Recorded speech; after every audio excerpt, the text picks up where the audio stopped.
in the middle. I mean, a Yeah. chunk of Western culture and the other side of, African culture. It's like a mix. Oh, interesting. And also with So I was, Yeah, and what also with the else? money here. to, and also with the money to go along with it too. I know Bahrain is a rich country too. They have a lot. I guess they have oil too, right? Alright, let me Yeah, share I the mean, link. predominantly what we have is oil. Good, good, good.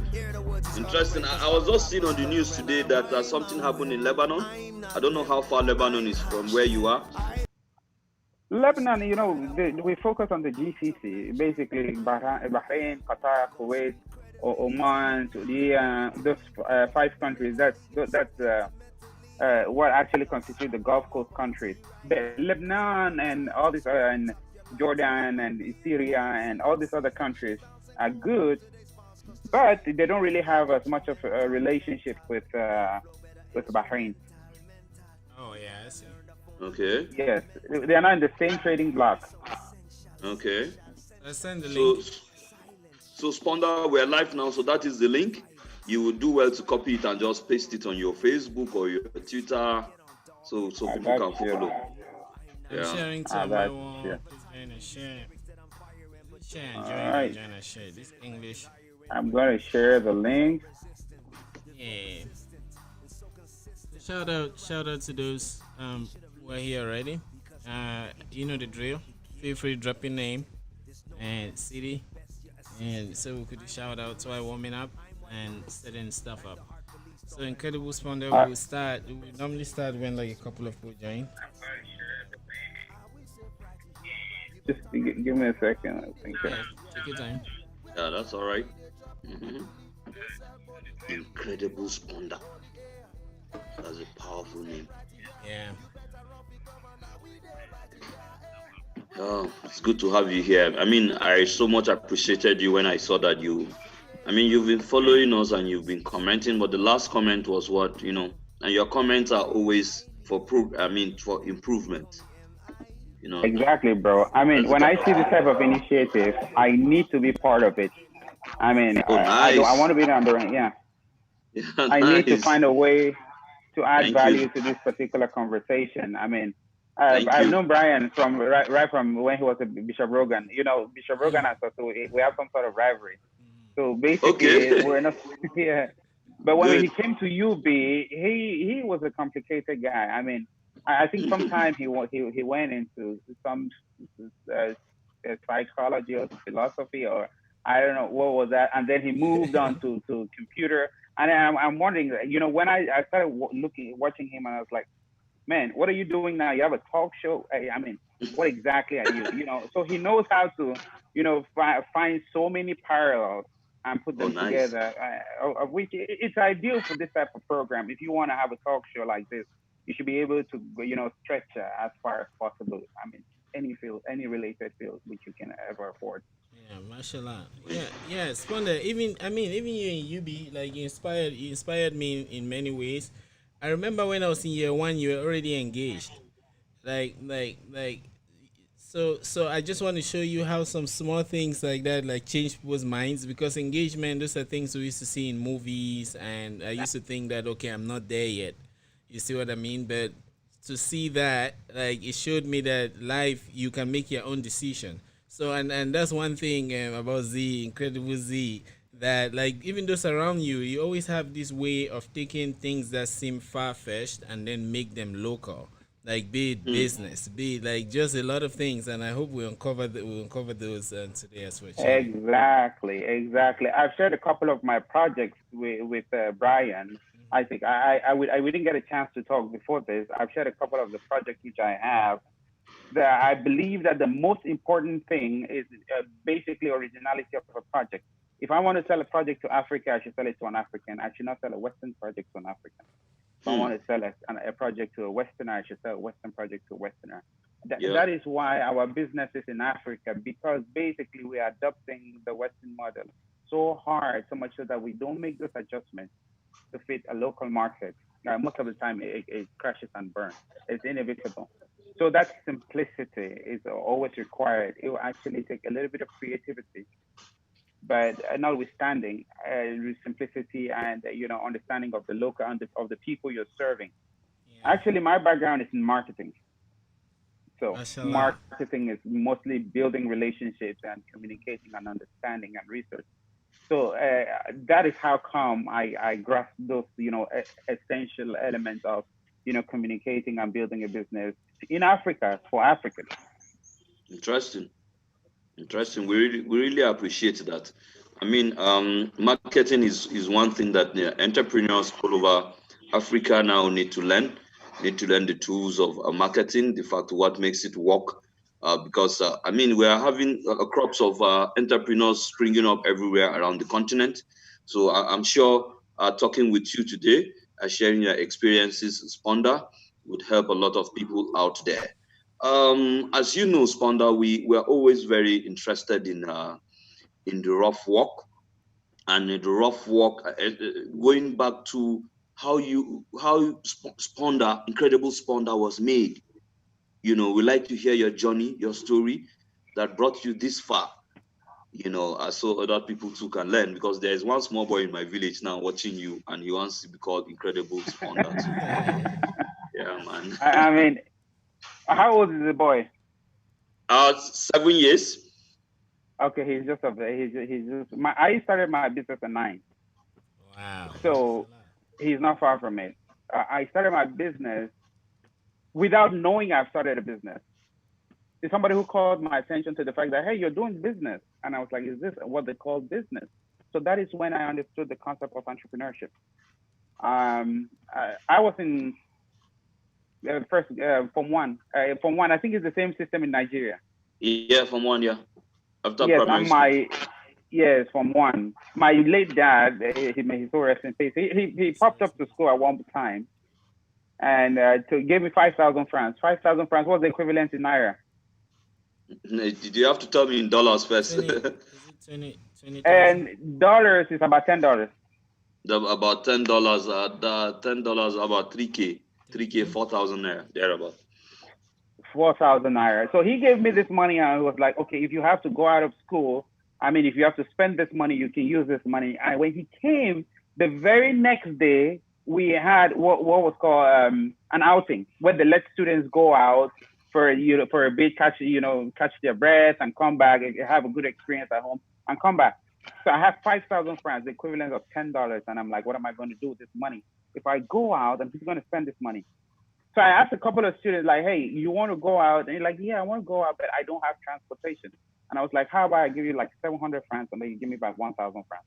For example, how about I give you like, 7 cents, you give me $1 when you come back? And the guys were like, okay, I mean, I can do that. I'm like, if you need to go home. And the first person, I remember his name clearly. His name was Chotuniba. He was a Bafut boy. So I gave him 700 francs. And when I gave him the money, then it dawned on me that, hey, what if he doesn't give me the money back? So I called him back. I'm like, no, I want my money back. He was like, no, he has to go out. I'm like, what if you don't come back with my money? He says, he told me, he's going to come back with my money. I said, how can you guarantee me that you're going to come with my money? So he gave me a padlock for his trunk. And was like, okay, this lock is worth 1,500 francs. So I'm going to give you. So I took security and I actually, sold money for a profit. That was in Form 1. I did not understand. So I did that for a couple of people. And when my dad came back to school, he was like, I gave you 5,000 francs. What did you do with the money? And I told him that, hey, I couldn't go out. So this is what I did with the money. I gave it to a couple of students. And I waited for them at the gate, when outing was, at the end of outing, to collect the money, which, they have brought from home. If you don't have the money, I'll take items from you. So when my dad said, hey, he called his brother, hey, come on, listen to this. Come and hear this. And I came, and his brother came and like, oh, tell my brother what you just did with the money. And I was afraid. I thought I'd done something wrong. So I told him, hey, this is what I did with the money. I was honest. And then my dad's brother told me, hey, you're a good businessman. And I'm like, a businessman? This is what it takes to be a businessman. And that memory never parted from me. I came to understand from then that there is an opportunity in every single thing which you're doing. I'll tell you the lessons which I picked from it. I understood. Not everybody came back with the money though. Some people had to chase them. So everything that I learned from it was, if you want to give somebody money, you should actually be able to charge them for it. The people I gave them the money just to help them, they didn't give me back. The people who got Right? the money gave me back. So I understood from there that don't give anybody a loan. If you're giving them the money, give them for free. Charge them something for the money. They're going to put a value on it. Secondly, I also learned that don't give money to somebody you cannot actually, enforce it. So some of the big guys who came back were like, well, I'm not giving you jack. And I lost some money because of that. So I had to make sure that next time I should have something on them before I give them the money. And then the third lesson I learned from it was that basically, if you are complaining about your ability to be an entrepreneur, it's because you're not really thinking. Right then I understood the power of marketing because I went I did word of mouth. I spoke to every single person, and I was talking to people like, hey, this is what I do right now. This is what I do. So that was me marketing and getting my reach. And then I realized that the girls were more honest. So that is what I did. That is another concept in marketing that we call selection. You have to actually have to select your crowd which you want to reach. So I understood the importance of selection. I didn't just have to market to anybody. Then I changed my strategy. I left the guys out and I started marketing to the girls. Wow. So all of that very small 5,000 francs was the birth of an entrepreneurial, initiative, which I use till today. That was Wow. my genesis. Mashallah. Yeah, that's interesting. And since you said you started at 9, I like to know who your parents were. What how you were raised to the age of 9. I like to understand that gap. Okay, I was raised in pretty much what they refer to as an Ajabota family at the time. Mashallah. Uh, yeah, we had no exposure. Loretta, to it, thank you for for the comment. I had no exposure to that type of environment. I had zero exposure. So basically, uh, my mom was running a restaurant, and my dad was an absent. He was absent for a little bit. So everything I had to learn, one thing my parents gave me that was invaluable was the ability for me to ask questions and not being shunned. I used to ask like 1,000 questions. Hey, why are you wearing your hat? Hey, what's wrong with this? And what's wrong with that? I mean, why is this one this way? So because of that, freedom which they gave me to be able to question and make decisions at an early age, I could discover myself pretty much young. So that's it. But Brian, we're really learning a lot of Yeah, most I'm entrepreneurs here. taking notes.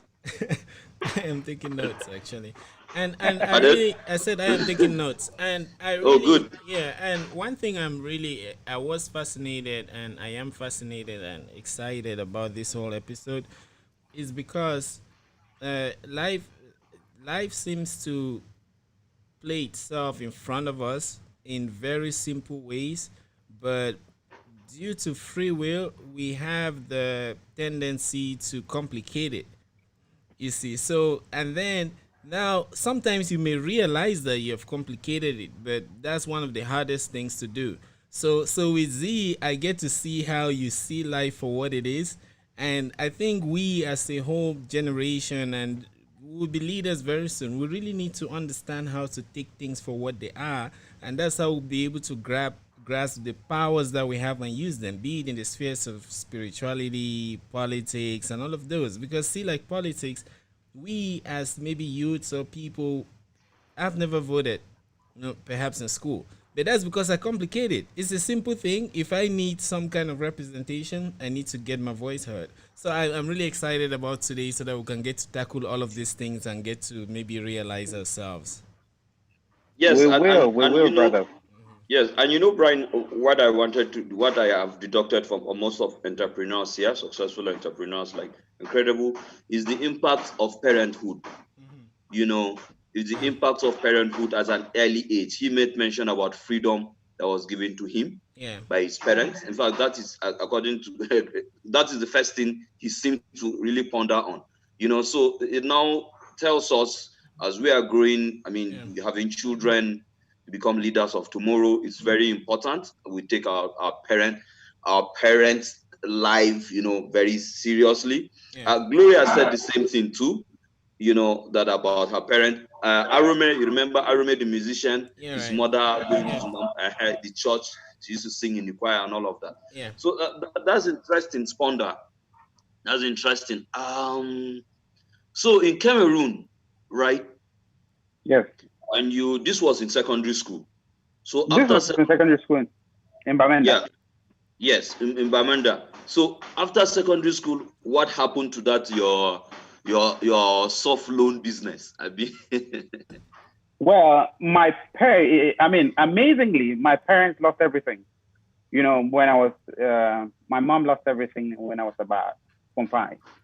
I mean, she had some inheritance, but she lost everything. You know how it gets, right? Yeah. Yeah, I mean, bad stroke of luck can throw you out of your place.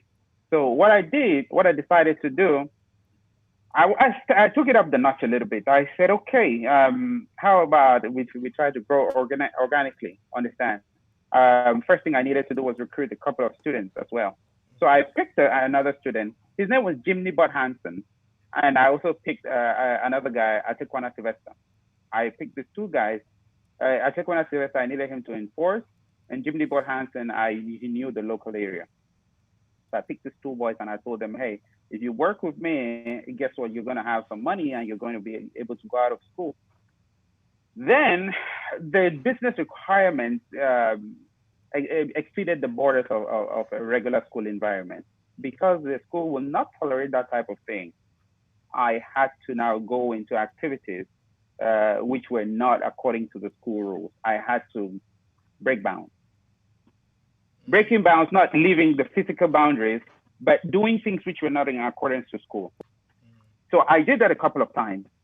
Basically, I started growing my business, and I started thinking, okay, maybe if I buy a product and market it, since students cannot go home and market it properly in school, I'm going to have a couple of customers who I can sell this product to. So I've done two things. I've done recruitment, and I've actually done expansion. On top of the 5,000 francs, the actual profit which I made was not a lot. So I woke up one day and I stepped out of school and I picked up a few items and I came back to school and boom, I got some money off of it. And then I did it the second time. And I met a teacher out of school and the teacher told me, hey, you're going down, we're going to the principal. And on my way to the principal's office, I thought to myself, what's the worst that can happen? The principal was Reverend Formoso. If you heard of him, you know he's no joke. On my way to Reverend Formoso's office, I just told the teacher, okay, you don't have to take me to the principal's office. How about I split my profit with you? I understood lobbying at the time. I said, I make the move or I go home. In any case, I'm going to be dismissed. His name was Mr. Mbaku. Yeah. Mr. Mbaku. Mr. Mbaku took the money. All right. Yeah. And when I went to the dormitory, I met a friend of mine, Ashu Tinga, and I told him, everybody is corruptible. Not corruptible, but I can lobby anybody to foster my business. Everybody is I can negotiate. Yeah, he took half of it. And I'm like, okay, you can take half of this. This is interesting. And I told him, okay, now you've eaten the poisonous fruit. You're going to have to help me in this business. And then Mr. Mbaku actually started helping me with my supplies. So I had protection, I had supplies, I had a team which I acquired through human resources strategies. I had marketing from word of mouth, but my very strength was my every weakness. Guess what happens to marketing? Then there is word of mouth, and then people get to know, and then it eventually gets to the principal. Yeah, they rob you. Yes. So basically, because I was so powerful in this particular, strategies, it became my very weakness. So when Reverend Formosa caught up with it, he was not even having any of it. He actually promised that the next term, we're going to have a conversation about what is going on, and we're going to have everybody involved. When I went to the Southwest to visit my dad, he didn't let me come back. So that business, that was the end of it. That was That's my very interesting. first business. I can say, And yeah. at this interesting. At that and that you are at what age now? Then I got to Form 1 when I was 9 years old. By the time I was in Form 3, I was 12 years old. 14. 12, Yeah, 13, 14. kind of. Yes. Oh. And I was very young for my class. I had to do Form 3 twice. I remember because I I was almost in a repeated. private school. I remember I almost I was, repeated from 3. yes. Yeah. I was in a private school where we had to do, we only ended in class 6. We didn't reach class 7. Yeah. So that's why I came in young. Yeah. Oh, yeah. You know, a lot of friends, speaking about education, they always used to tell us that if you jump ahead, you gonna wait somewhere else.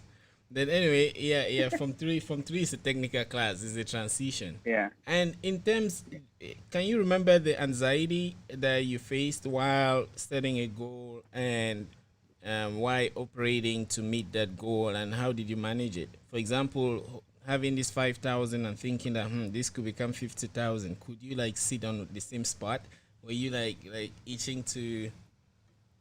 See what I mean? Yes, you know, basically, I always found the process more fascinating than the product. Okay. You understand? I would do business any day, but I don't think about I'll make a profit. I think about doing business. For me, the pleasure comes from the journey, not the destination. Okay. So basically, I was more interested in playing around with the 5,000 than getting 50,000. 50,000 is just a product of my personal expression. Okay. So the way I express myself, in a way, if 50,000 comes up, fine. That is what most entrepreneurs need to learn. They focus too much on 50,000 instead of focusing on actually playing around with the 5,000 they have. Okay. If you play around with your 5,000, honestly, I mean, put your heart, your soul, and your mind into it. Trust me, that basically it's going to turn to 50,000 one day. And even if it doesn't, at least you played around with 5,000. Most people just bury their own in the sand and hope that it's going to grow. Mashallah. There is a question, Isaac, sorry, before you continue, from Loretta. She says, what motivated you more to continue in business? Loretta, thank you for that question. Loretta, my motivation for business is business itself. Mashallah. There is nothing, for me, there is no better purpose for me than actually being an entrepreneur. I think that being an entrepreneur is the best way to express yourself. And I think that self-expression is the epitome of happiness. I think that the only way I can be happy is if I'm able to express myself. And if you are working for somebody, I'm sorry, you're not allowed to express yourself. If you don't have a business, you cannot express yourself genuinely. I mean, I'm not shitting on anybody's own profession or whatever they're doing. I'm sure creative individuals are doing that. But for me, I need to own a business, even if it's making a loss. Because I think that business is not just money making. It's an art. It's something we enjoy. Mashallah. Yeah. Oh, wow. And actually, Z, just to chime into that, like, lately, I myself have been trying to, I watch a lot of videos sometimes, people like Elon Musk, especially in my field, computing, or my other field, computing, Elon Musk, Bill Gates. Like, I started learning that business is like what you just said. Like, it's a whole, to them, it's a lot of things. Like, before, I thought that Microsoft was just this business that they made products. But I didn't know that Bill Gates had fun, like sitting and betting on the future, saying that, okay, 10 years, there are mobile phones that will be winning. And then he will start acquiring maybe Nokia or other things. I didn't see that fun part of it. It's now that I see it. But again, as connecting it to spirituality, I'm beginning to see too that, to me, business, especially when I remember the story of Cain and Abel, how they sacrificed to God, and Abraham, all the sacrifices. I'm beginning, that's for those who believe in God. I'm beginning to think that business is like an altar where you offer what you have. Because how else can you show your maker that this is what I can do with what you have given me? Not just life. Like, your dad gave you 5,000, you showed him what you did with it. So if there is a superior being, how else can we show them what we have done? You see, so I'm still trying to figure out that, but I have that conviction within me that business is an altar. Exactly. I always interpret your ability as what they call sin. It's talking about spirituality. I believe that if you sin, it means that you've missed your target. I Okay. think it's a translation for you missing your target. Okay. Missing your target is not living up to your potential. And if you're not living up to your potential, your intellectual potential or your entrepreneurial potential, you are sinning. I If think you are so. if you're a Christian, or if you actually have the belief in deity, if you are not working to your maximum potential, that's the sin. Okay. I think it's I think so too. I think it's a revelation of showing some level of ungreatness for God to have taken His time to create you and impact you with every knowledge and all of that. I mean, if you have to show appreciation to your maker, then you should be useful. You Yeah. should Exactly. be Yeah. useful and productive. That is and today you really nailed that for me, and that's really Me interesting. too. Yeah. So back to Cameroon, back to you said you the southwest, right? You went to Yes. South Red, came back. Now, did you let me find out now? Did you outside school? Did you go into businesses outside school in When I Cameroon? went out of school, basically, I did not venture into business because my dad was very strict. He was of this opinion that basically, if he has to do something for you, you have to prove to him that you have to give him reason to do it for you. So basically, I could not do anything. I had to make sure that I support, at home as much as possible to make sure that at the end of the term, when I want to go back to school, I should have some money so I can go back to my business. So basically, I was working, and then the money which I had, I use in school now to actually grow my business or to start a business. This time around, I went to Safe, and in Safe, I was drowning Success. in a very big pool. There were so many smart guys there. There were so many smart guys there. So I felt like I was drowning in Safe. So I went into this cooling off period. Do you understand? It happens a lot in my life. I cooled off. That was in Form 3. I cooled off until lower state before actually I said, okay. And in that cooling off period, I was planning, I was strategizing, I was thinking. So that's how long it takes me sometimes to actually, strategize, to actually think. I believe in strategy a lot. Although it might be contradicting the consistency message, but I think that there is a time when you have to make a good jump, you have to, take a few steps back. Yeah. So sometimes that period, that cool off period is very long. My life between Form 3 and lower state was uneventful. I mean, not much, every day, no business, no nothing. But I always kept imagining what it would be like to have a business. Mashallah, I think Nepa sampled Isaac. Yeah, yeah, yeah. So, and actually, Z, now one of the difficulties I find today is reconciling what and how. And I think even at the level of society, we can see that too, because a lot of people know what to do, but how to do it, they don't know. Like they say, "Oh, what is it for me? I should leave." But how should we take him out? Oh yeah, I want to make money, but how? So how does one reconcile these two questions, like what and how? What do you want to do and how you should get it done? Yes, exactly. Well, I always, I mean, most people, motivational speakers, are going to tell you that, don't bother about what you're supposed to do. Just keep going. Crash a brick wall with your head type of mentality. I mean, it's very good for the spirit. It's very good to push you, especially in sports. But from my experience, it doesn't really work. Yeah. I think that if you want to make a change, if you want to do something, it takes meticulous planning. And you have to be like, if I wake, I always tell people that no matter how motivated I am, I can never be the president of the United States because there are conditions. I have to be born in the United States Mm-hmm. Yeah. before I become a president. Yeah. So no motivational speaker on earth is going to push me to a point where I become president. That is the point where I always tell people you have to be realistic with your ambition. The belief that you can be anything and do anything, I take it, with a pinch of salt. Yeah. But I believe that basically, if you want to do something which is realistic and you put your heart and soul into it, you can get it done. I'm not taking away from anybody who believes that, okay, you should push yourself, you should go out of your comfort zone. Yeah. But I am not interested in the prosperity message that there's a healing power that will just take you from A to Z. Yeah, right. A simple prayer. Yeah. I mean, and I'm asking this because, like, to me, these are like real issues, and I don't know if everyone faces it, but it always comes when you transition from being a student to like settling in the corporate world. So like when I was learning how to program computers, there's no plan. I'm just learning, reading books. That when you start working for a company, like from your experience too, there's always a plan that you must follow the plan, and sometimes.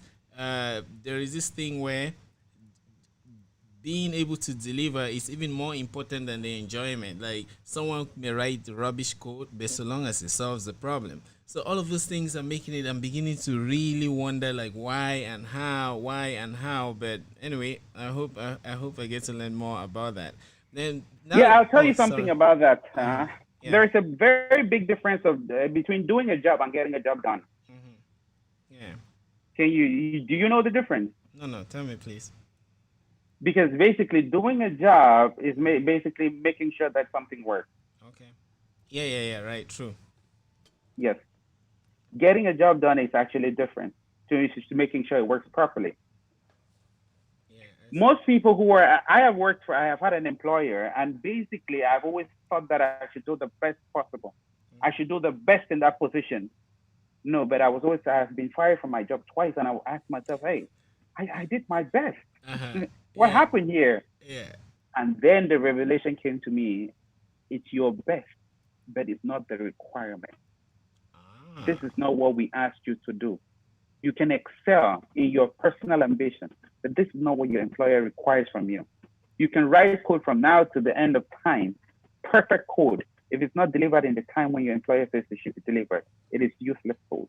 Yeah, very true. Yeah, very true. Yeah, thanks, Z. There are some questions. Loretta, thanks for these questions. I think I'll go back to the first. She says, do you think entrepreneurialism acts on youth employment? Yes. I think that as entrepreneurs, if we have more entrepreneurs, we can actually take care of youth unemployment. I'm sure that was the question, if I'm not mistaken. Yeah, right. But I am very worried about so much dependency on employment. Okay. Because basically, we have to start creating jobs instead of looking for jobs. 80% of businesses in the United States are small businesses, SMEs, small and medium. We have a couple of businesses like this. Loretta, I don't know what you're into, but if we can scale your business, trust me, that it's actually going to, take care of the employment problem as well. Oh, mashallah. Thanks, Evan, for your question. Before I come to that, Loretta has a stream of questions. There's another one. Do you believe in the philosophy that businesses should be solutions to society's problems? Come again with the question. Do you believe in the philosophy that businesses should be the solutions to society's problems? Yes, business is actually solving a problem. And most people subscribe if they have a problem that they want you to solve. If you can solve a problem, you can make money. For example, our business, which we're running now, Topoh Spaces, Loretta, we need somebody to work in the marketing. Am I lying? No, you're not lying. Yeah, and we need to see that way too as a business to really deliver that quality. Exactly. So, Loretta, if you have a small business that is handling marketing for other small platforms like this, guess what? You are hired today. Yeah. So you're solving a problem which Topoh has, and many other small businesses like this. I mean, how come you're not going to make money? True, very true. And I mean, from my experience too as a programmer, right? Like before, I used to be afraid. Will I be able to do the job? But I came and realized something, that if you have a problem, some other person has had it. And that's why platforms like Stack Overflow exist, where most people even end up copying and pasting code, but not to dwell on that, just to dwell on the idea that maybe in business, if I have an itch, right, somebody else has the itch. Perhaps they may even want to pay me $1 or so to get it. Of course. Yeah. So then from Abeng, so I will go back to Loretta's other questions, but let me ask again. From Abeng, he says, Abeng has two. Okay, Incredible Spaunder. What is the line between having financial capital or not having it and being able to realize your dreams or being an entrepreneur? I tell you what, some people got everything, some people got nothing, some people got hopes and dreams, some people got ways and means. Survival, Bob Marley lyrics. His question is, what's the line between having financial capital or not having, and being able to realize your dreams? I Yeah. tell you, Abeng, nobody's going to shit anybody here. I'm not going to play games with anybody here. Inheritance is very important, especially for prosperity, financial prosperity. Possession and business. I am a businessman today because I had inheritance. Not inheritance as in houses, and I went to a very good private school, and when I went to that good private school, that was an investment which my parents made. I mean, if you think about somebody who is in some village somewhere without enough education, they would not be able to attain the level of entrepreneurship that they are actually capable of. So inheritance is good. If somebody doesn't have financial capital, I will tell you honestly that it's going to be very hard to actually build a business. You have to have a lot of intellectual capital, and intellectual capital still costs a lot of money. So basically, there needs to be a start point. That is where some people depend on institutions that have been put in place, like the government, to provide them with education, with healthcare, so that they have their starting point from which they can, bounce and reach for the sky. Anything out of that area where you come from zero to hero, it's a miracle story. That's the main reason why it's called a miracle, because basically, I mean, I'm sure it's only God that could make it happen. I'm not taking away anything from the people who supposedly came from nothing to something, but it really depends on their definition of nothing. Yeah, right. I can really speak to the people who have something and cannot make the most out of it. Those are the people I found upon a lot. But from people who have nothing, I cannot really ask too much of them. So I want to be what we call realistic in my expectations. From people, depending on their background and inheritance in any way, shape, or form. Mashallah, mashallah. Thanks, Z. Oh, Aeromik, I see you, Aeromik. I'm coming to your question soon. So Aveng says, Incredible Sponder, let's create jobs, okay? Is this whole entrepreneur thing in developing countries? Oh yeah, is this whole entrepreneur thing in developing countries like Cameroon? Do you think this is a doctrine that is taking responsibilities from the government to create jobs? I think that this is a doctrine that is needed. I think that this is a doctrine for people who have to work harder because their government has failed them. I think that what Mark Zuckerberg or Larry Ellison has to do, any Cameroonian entrepreneur like Churchill Mambe has to work twice as hard because there is no support. I think that we can keep banging on the government to actually do better. But I think that we can use the South Korean model because basically they didn't depend on the government. They rallied themselves around and picked themselves by their bootstraps and actually made sure that entrepreneurs actually build a country. And then the government is a product of entrepreneurship, not the entrepreneurship being a product of good governance. I think that entrepreneurship can actually circumvent the requirement for a government to take good care of us. I've seen it in India. I've seen it in South Korea. I've seen it in places where they don't depend on the government. I think that when the government actually wants to finance their campaigns, they come around to entrepreneurs to actually finance those campaigns. I think that we should stop pushing the government. I think that if we reapportion our energy in the right places, I think we need to start talking to the youth, having mentorship programs. I think that we need to do better. Yeah. I mean, I don't know how much I can talk to the government for them to get better, because I think that we are fundamentally flawed in our thinking. I mean, you remove this government. I'll tell you one of my experiences in UB when there was a strike. The guys who actually, put up a blog post. They started asking students to pay some money, and I'm like, hey, you're doing the same thing that the government is doing. So basically, if you kick out one government, you just put another corrupt government. Yeah. I believe that we should have some independence in our thinking, and I don't think we should not hold the government accountable. I think that there are people who would do that. Yeah, true. I think that as an entrepreneur, I cannot do both. I can only basically push my fellow entrepreneurs to work as hard and let's build institutions and let's build businesses. I'm not, my forte is not in, toppling government. If that was my forte, I won't be here. Yeah, and actually, sometimes I try to turn off my judgment and just look at things the way they are. The government has actually tried a lot, like to give us, especially if we look back from when we're in Boya, like the platform is already there. It's like an oil rig that has been put on the ocean already. The helicopters can come and land and go. You can come and set your restaurant there if you want. So why do I say so? We used to make parties. You had Rogan King, Soba, all of those things. And they worked. I was part of Seminar Family. I remember sometimes I paid 100,000 for a party. The next day I had like 210,000. Like that was so much money at that time. That was entrepreneurship. But where was the government? You see, they had already put together everything. The roads were there, no matter how they were, and everything was there. We did not even think of them at that time. We made our money. I never thought of them until maybe now that I'm talking about it. So sometimes we can leave the government out and just hustle because the country is already there, provided there's peace. Most of the time, my small business, which I started in Boya, I really didn't. I don't know how much of the government assistance I got.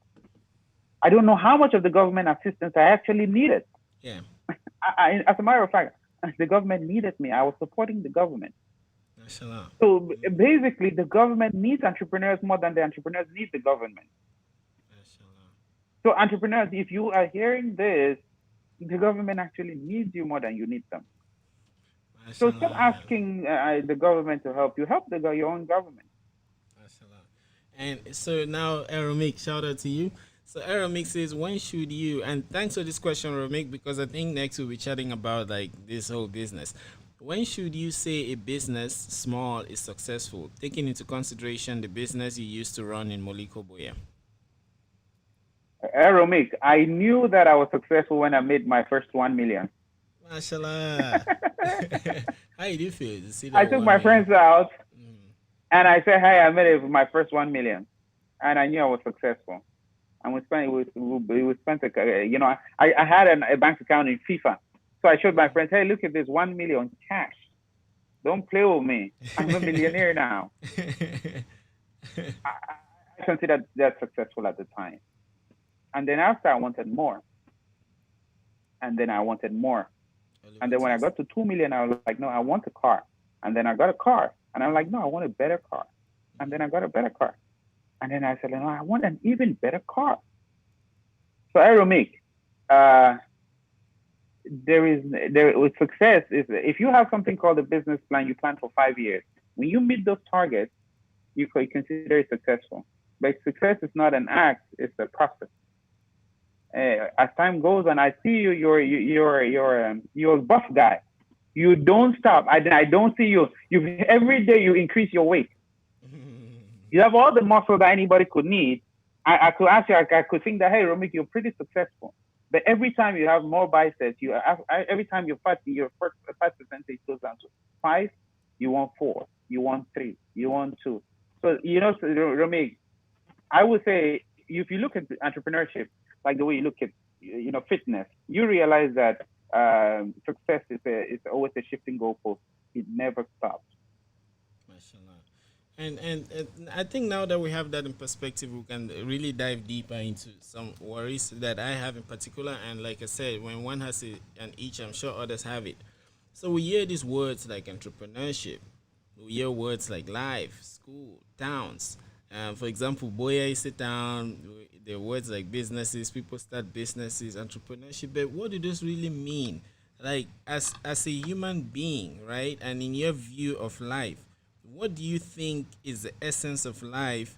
Where like like all suppose that yes, the essence of life is to be successful, whatever that means. How can a kid who is coming up really hold this life, master it, and then move on to achieve that success?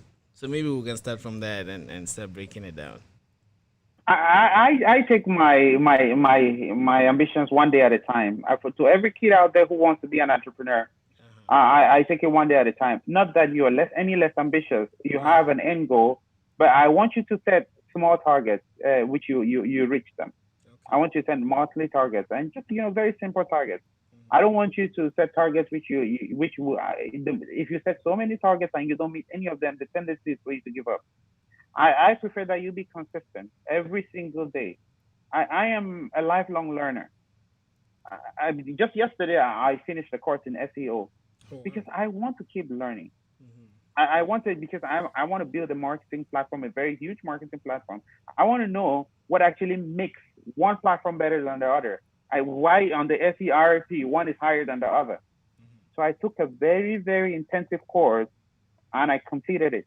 Now those small targets, am I going to be the best SEO, anytime soon? And that's not what I'm looking at. But am I working every day to make sure that I actually improve my skill set every now and then? Yes, I am. To all the young Cameroonians who are ambitious and want to do business, I actually ask you to be consistent. I ask you to actually set small goals and attain them, and keep setting small goals and keep attaining them. Whatever your definition of success is, if once you define that success, you can now set your goals, break it down very into very small chunks, and make sure that you achieve them. And okay, provided that now someone really knows that he has goals, setting goals and small goals, how does one really know that you have seen an opportunity? Because especially in the background of society where you may see certain things and you'll be laughed at. Let's say if for example, many cities are dirty, and then you start a cleaning business and you start sweeping on your own. Perhaps you can employ people and start cleaning. That's a lot of money. A lot of people make money by cleaning. Cleaning businesses are actually one of the top businesses. But we have a culture that they see those as like very tiny jobs. So, how does an entrepreneur really identify issues, and then how do they fight back or forget that societal, or like say, that facade that society has created in terms of what it means or what matters as work? Well, my first business was a call box in Dirty South. Yeah, I was a show guy. I was a boy mashallah. for town. Yeah, yeah, yeah. And then you know what? I decided that okay, I want to start a business. I started a call box. Imagine me doing a call box. And then I've gone ahead to do. I was in entrepreneurship before entrepreneurship became cool. Uh-huh. At the time, entrepreneurs they were called market man or something, businessman. This fancy term had not yet been adopted, Yeah. where they say, "Oh, you say market." Mm-hmm. So it was actually reserved for uneducated people, people who didn't complete their high school studies or who didn't go to the university. Yeah. The jobs in Douala were designed for the cool kids, and selling hawking on the streets and selling phones and selling this type of stuff was for uneducated people. But like you said, I picked out one thing from the statement you made, that if you want to start a cleaning business, you start cleaning and then you hire people to clean. Exactly. I don't have anything to add to that. Mashallah. You said it all already. Just Mashallah. the fact that you said you start cleaning and eventually ask other people to join you in the cleaning process. When I started my business, I asked a friend of mine, Sama Chippen, to join me Yeah. and invest. And he was reluctant. And I realized that nobody was going to invest on stories. So I invested in the business. And when the business picked up, then somebody joined me. The fact that you're ready to get your hands dirty, that is an entrepreneur. Mashallah. Thanks for that. Actually, before we come to Romi's question, I'm now very curious what you've just said, because a lot of people there is waves now on the internet where there's this war. People say support your own, right? If if you go to the arts arena, you see that those making movies, a lot of things. Those that are bloggers, you see the artists saying bloggers don't support them. Bloggers say artists don't support them. Or when bloggers are starting, they try to reach out to artists, they get no replies, and when the blogs are big, the artists want to come now, and then the bloggers are like, when I was starting, you didn't have my time. You see all of that kind of warfare that's going on. And so perhaps it's because we don't understand that people are drawn to some kind of stability or a foundation. They don't want to be drawn to the abstract thing. Like, you cannot just come and promise them, yes, I want to build this company. They want to actually see something working. Then how do we get to fix that mindset so that people know that, yes, you should start at least a foundation before the village people can contribute to finish a house? You know, just say, I want a house, and then the contributor go and build your house. You know what I mean? All right, I'll tell you something. In entrepreneurship, nobody is going to build anything for you. Nobody is going to build anything for you. Nobody is helping you to build your house. People are building the house because they can seek shelter on a particular day. Nobody cares about your house. Let that sink. I read a post from Annie Asangani. She said in her post, she said, stop asking people to support your business. Network with strangers, add value, and people are going to support the business. If there is nothing in for me, I don't care about the business. Entrepreneurs need to understand that. They need to understand that they need to provide value. If you don't provide value, nobody is going to want that product. Nobody is going to force me to buy a product because it's my own. I don't know what my own is. What is in for me? How do you solve a problem I have? Yeah. What quality do you bring to the table that I can benefit from? Yeah, I see. Mashallah. And so now, Romik's question, he says, when should one start a business in the light of becoming an entrepreneur? Romik, you should start a business yesterday. If you've not started a business, Romik, you should start. Romik, you know that business which you want to do, that you're contemplating on, you're worried that it's going to fail. I think you should start it. Romik, if you can show me 3 businesses that have failed, I'll call you an entrepreneur over somebody who has one business that has succeeded. Because the hardest thing is to actually pick yourself up after you've fallen. Romik, you're on a platform where a lot of people are viewing your activities. I don't know why you've not started a business. I'll give you a simple example. How about I've sent you a couple of videos of mine when I was working out. How about you just start a page where you're actually just rating my workout on a scale of 1 to 10? How about you just rate it and ask people to send their videos and you just rate it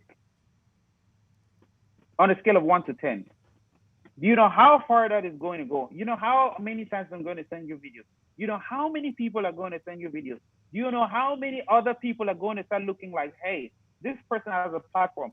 You know how many endorsements? You know how many products I might want to sell? I'll give you a fitness product that I want to sell in the Cameroon market. And I say, who is it? Who is a pioneer in the fitness market? And I give it to Romik because I know he can reach so many people. If I had protein powder, which I shipped to Cameroon, if I wanted somebody to market those to me and I want to reach a particular segment of the market, Romik, it should be with you. So Romik, I'm not worried about when you should start a business. I'm worried that you have not started a business yet. With all the opportunities and the advantages you have, and you're working so hard, I am finding it very hard to imagine that you've not started a business yet. I hope I'm wrong.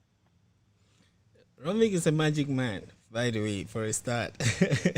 He's a magic man. So I know that he's one of those people that even if I don't see him for a while, I know that he's doing well wherever he is. So I know that Romik, I'm waiting for that business. Magic. Yeah. So question from Loretta.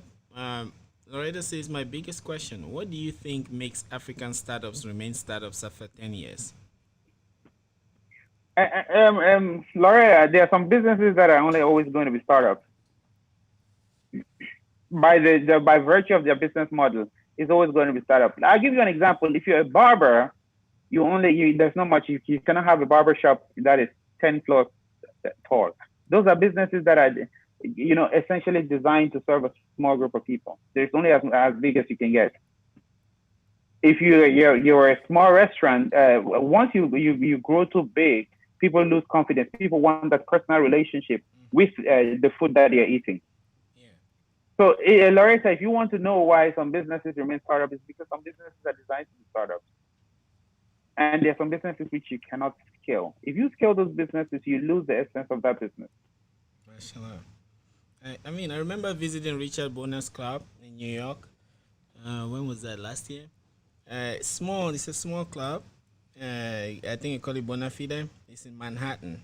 So first of all, like it's just a big up for me to go to Manhattan. Like you know how downtowns for you to get a spot there is not easy, but he has this well established lounge, small. But the idea is that back in the day, you had dons and big people in New York who have access to musicians at like a personal level.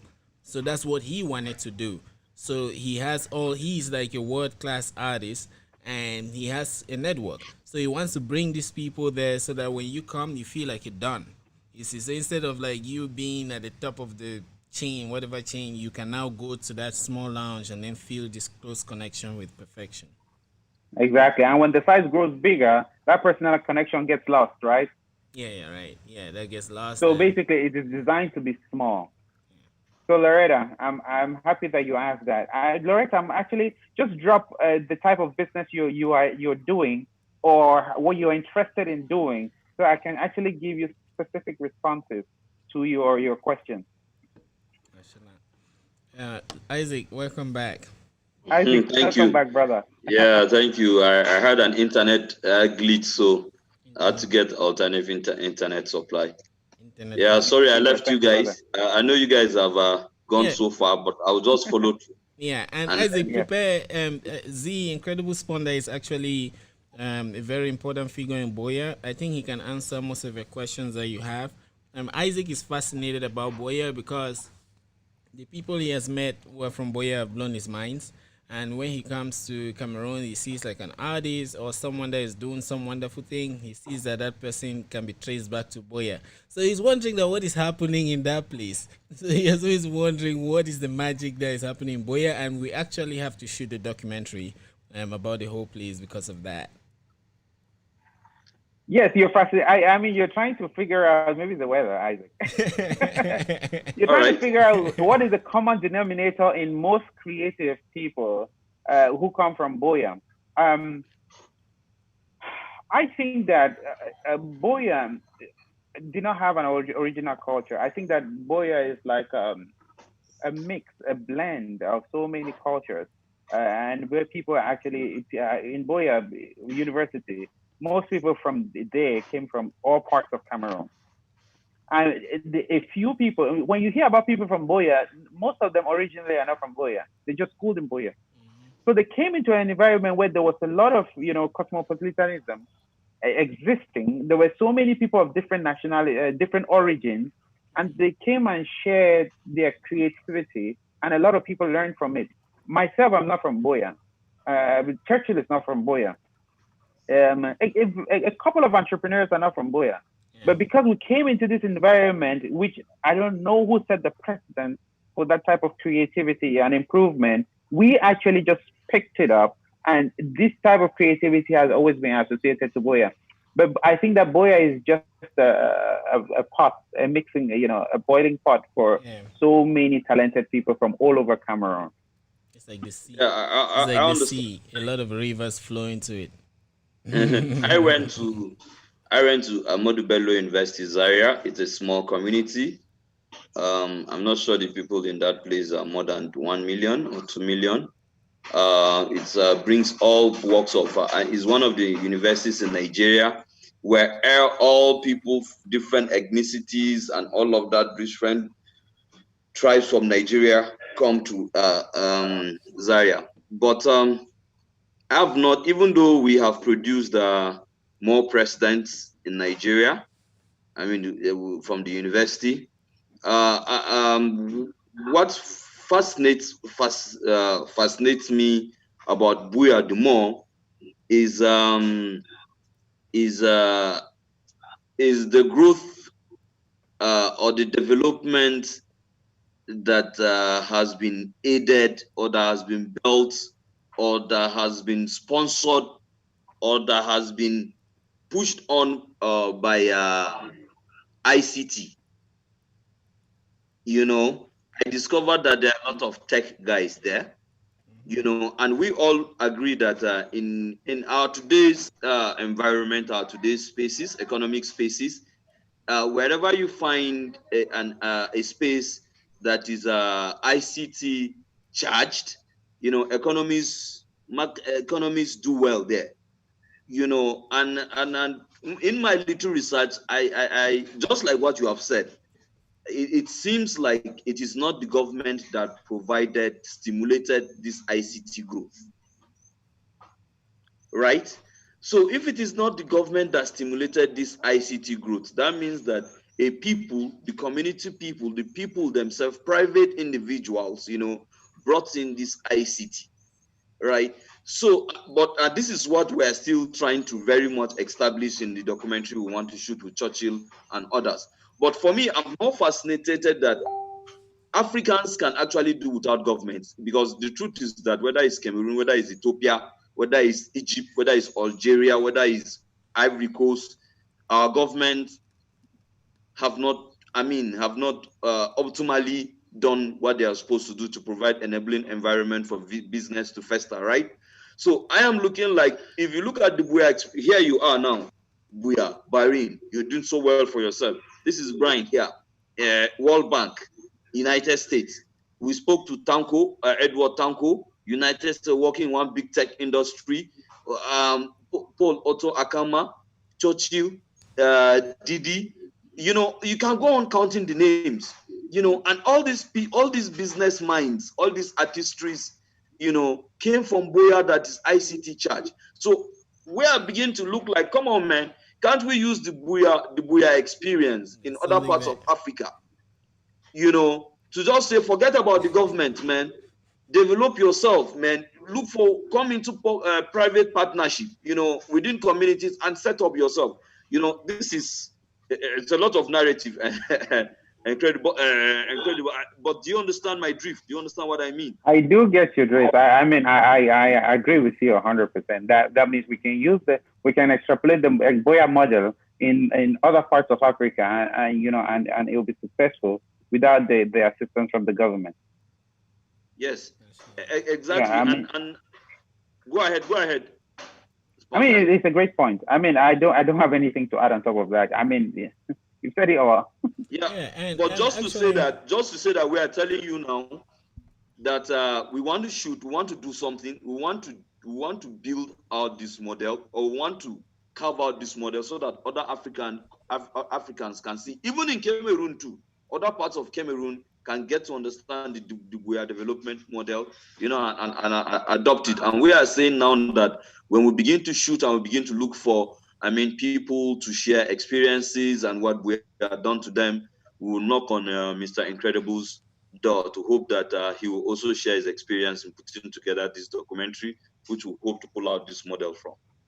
Mashallah. There is a comment regarding that, and thanks Bokusa Ito Lewis. And he says, haha, the Boya culture can't be copied. It just happened. Even the government has tried copying it, but to no avail. So, well, before Spaunder responds to that, let me respond to that quickly. Buya culture cannot be copied. Nobody copies anything wholesomely. Everything you copy, you have to domesticate it, right? Even the Buya copied the Silicon Valley from America, and they call what Silicon Mountain, right? The name, actually. Yeah. So I appreciate that the person who just sent that comment. What we are trying to do is develop a model, and people in other parts of Cameroon, other parts of Africa, can adopt that model. And I'm sure the person who dropped this comment will be happy to see that when people share from the experiences of Buya and it improves their lives, he'll be more happy Buya person, I guess. Yeah. Mashallah. And there is a question that can give you more insight. It's from Arabella Mboni. Shout out to you. Thanks for your comment. She says that when you started your cyber business in Boya, were you trying to solve a problem at the time, or did you just believe you had something better to offer? I was trying to. I would say that at the time I went to WeMax. You remember WeMax? Yeah, I remember WeMax. Yeah, yeah. I think it was one of the only places in Boya where you could go and you get comfortable and you have a cyber cafe. Mm-hmm. And for a minute, they became arrogant. Mm-hmm. Yeah. So All right. I found it very difficult for me to use their services. Mm-hmm. And I had so many recommendations for them, and everybody just ignored me. And you know what? One of the guys attendants told me, say, if you ever know how to build fiber, why you not go be your own? So you took his advice. Oh wow. Oh wow. And I took him up on his word. Yeah. And I told him that I'm going to build. I said, when my friends asked me, what's your ambition? I told him that I want to build the best cyber that boy has ever seen. Mashallah. Good. And when I Good. came into a building, there was somebody existing there. They're like, no, two cybers in one building. You're going to run out. That's another attendant in the cyber cafe. When I opened up, the owner of the cyber cafe came and sold his fiber to me. Wow. Mashallah. Mashallah.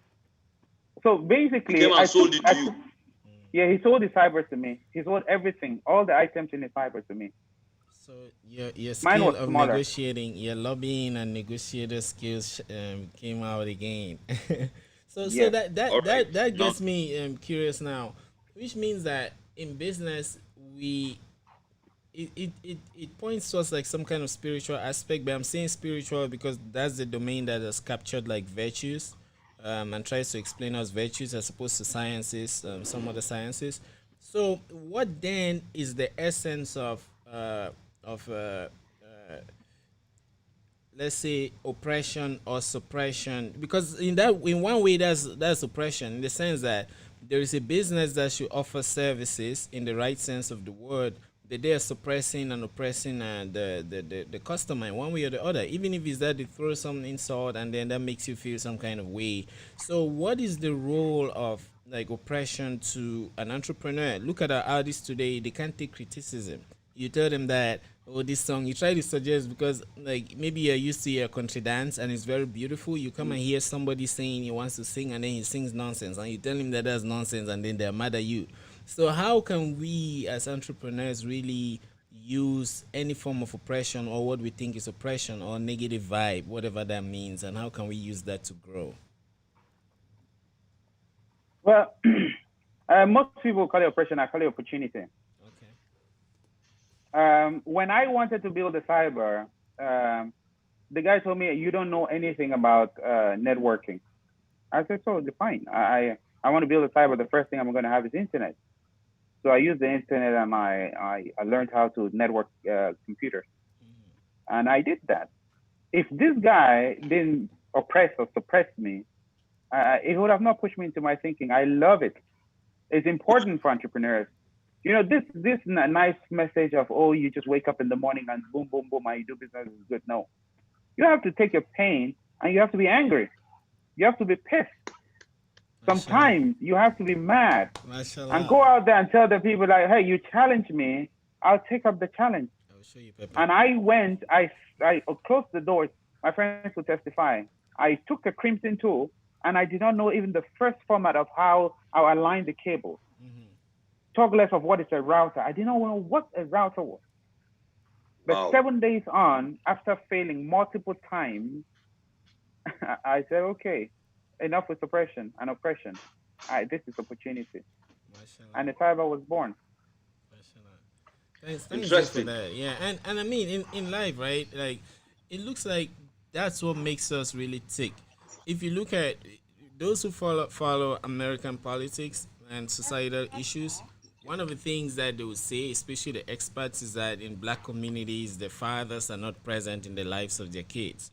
And then there are some people who answer, like professors or those that really study the whole thing, who say that due to the prison industrial complex, most black men are locked up, so they're not there. And when you're like a convict or what, you can't live in public housing. But then some of the parents, now you may be wondering why is it that like you look at LeBron James, you look at sports, there are blacks that are mostly leading. So if some studies have shown that some fathers leave the houses just to build that monster in that guy. So you see cases I've seen even in movies, and some players have shared their stories where The father will tell you that I made you, I did that so that when you're on that field, that anger, use it and run. Or use it is like fuel for you to go. So I don't know how wise if the father was just trying to talk smart, but I mean, from what you explained, it looks like that thing that tries to put us down, we can actually use it as a springboard to like. Sponder, before you respond, right? I like to add and not just add. I like to expatiate. For my African, Brian speaks a lot of American English and philosophical and spiritual English. Oh yeah. So I want to break it down to Buya English. This kind of anger, you understand that poverty, dejection, that the community, that the African, that we get, the vibes that we get as Africans, from our homes, from the economy, from the government not taking care of us, bad roads, bad hospitals, and all of that. All these things become like frustration to the average African, right? Yes. So I guess Brian is now trying to say that, is saying that, how do we convert these energies? Brian, if I'm not correct, tell me. How do we convert these energies? Like me now sitting in Abuja, how do we convert these energies? Into entrepreneurial strength, to liberalize us from this hardship and make us, successful entrepreneurs. Okay, I'll respond with one of my own experiences. When I was with my dad in Limbe, there was a road that led to our house. So basically, our neighbors were always channeling their water into that road. So it would destroy the road, and it would make it very difficult for us. So every time we went to the neighbors and spoke to them and tell them, hey, if you leave your gutters into the road, we cannot have access to our house. We did that for 6 months, and we fell out with our neighbors. And on one morning, at about 4 o'clock in the morning, I was so angry. I was so mad. I took a digger, I took a shovel, I took a wheelbarrow, and I went and I traced a gutter from my neighbor's house right down to the end of the road. It took me from that evening. I was so mad, I did not want to even eat. I did it myself. What I was asking my neighbors to do for me, I actually did it for myself. So it took me 6 months to cry myself to sleep and to bitch about it, excuse my language. But it will only take me 1 day of real pure anger to actually go out there and do it. Most of the time, I ask my fellow entrepreneurs, what do you want the government to do for you? If you're more specific, I can help you. What exactly is it you want the government to do for you? If you tell me what you want them to do for you or what they are not doing, NEPA. I'll be able to. NEPA. Just a minute. Yeah. Sorry. Go ahead. Yeah. If you tell me what exactly you need the government to do for you that you cannot do for yourself, then I'll be able to help you with a solution. But if you just want to criticize the government for failing, even Americans criticize their own government. So criticizing the government is not a new thing. I'm not saying that the government is by any means good, but I'm saying that over dependence it's now sounded like an excuse for us to just bask in our own inability to pick ourselves by our bootstraps. Yeah, mashallah. And sometimes too, right? We should because maybe we should talk about politics a little, Z. Because politics is a foundation. Like, if from the political wing, the country decides that we're eating just fufu and eru, that's what we'll eat. You see, so it's very important, and so that relationship that we create, because there are these cartoons or memes around that show a ladder that the government is on one side, the people are on one side. If you leave, they fall. You see, but I think we can pull from it that we are. Is it symbiosis? Like where symbiotic? Yes, it's a symbiotic relationship. Like, most times we sit and say the government is doing this wrong, but how much do we try to show them? How much do we try to build things and then they kill it? then we can really say, let's say you started your business. If the government came and Yeah, shut it down, or they shut it down, yeah. you created a new one and they bombarded it, then we will really know. So, how does one, as a youth, how do you really stand with all the anger, with everything? How do you stand, build something, and make sure that you participate in building your country and with the right political mindset? If that makes any sense. My first question, Brian, how does the government prevent you from doing your business? I am True. unsure. You see, true. Yeah. First, first, The first. actually, first, I don't know because, and that's why I'm having all these thoughts because, Okay, yeah, okay. I would give you one reason that yeah, I know that most people like to ask. NEPA, there is no sufficient electricity. Is yeah. that not a hindrance? Okay, To which type of business? Barbing or running a hair salon. All right. You want to run a hair salon and you don't have a, backup. NEPA is the same. I think you guys have generators, right? Yes. He has a How about generator you get that for a start. for a start? But I mean, I can complain the whole day, but I don't think that has the government banned you from getting generators? No. I imagine that every other barber is sitting on the roadside complaining, and you are the only barber who gets a generator. Guess who? Guess how your attendance is going to be. you know, Now, I'm not suggesting by any means that the government is null and void. I am saying that we need to do better. We can be a more creative in the way we go about our business. And an entrepreneur is actually standing out. Any business where the government hinders you, I think that you can find a solution. It actually gives you the opportunity to become creative. mashallah. Can I drop in a case in point that I just thought Yes, of? please. One of my heroes is Elon Musk. I think you know the way people have apps on their phones. Like one will have like Yes, Facebook, Instagram. That's how Elon Musk has companies. The way some will have yes, apps, that's how he has companies up and yes. down. So one, in light of what we're saying, uh, I there's always traffic in Los Angeles. Even here in DC, man, that one can drive you mad, right? So now one could blame the government, create more roads. There are no roads. It takes me 2 hours to drive from DC, downtown DC to College Park in the morning when the road is clear. It's like 20 minutes. Why should I take 2 hours? I can start crying and shouting. But Elon Musk created a company called the Boring Company, where he has to like drill because he says that you can go deeper into the earth than you can go up into the skies. He says the deepest mines are deeper than the tallest buildings. So you can start digging and creating tunnels. And there is I think he created this hyperloop. He wants to create a 3D network where you can leave, I think, LA to New York in 6 minutes as hyper speed you go there. The plan is that it will have some kind of an elevator in the city. You go with your car, it takes it down to one of those levels of the tunnels, and then it shoots you at maybe 230 miles an hour or something like that, and then you see you can go fast. So that's the problem that he's solving right there. And if you listen to his story how he wanted to solve it, he said, wait, to bore a hole in the ground is just to bore a hole in the ground. It could be that I'm digging a gutter. You see, so he checked the government to see what form you have to fill to ask for a permit, and he that's what he did.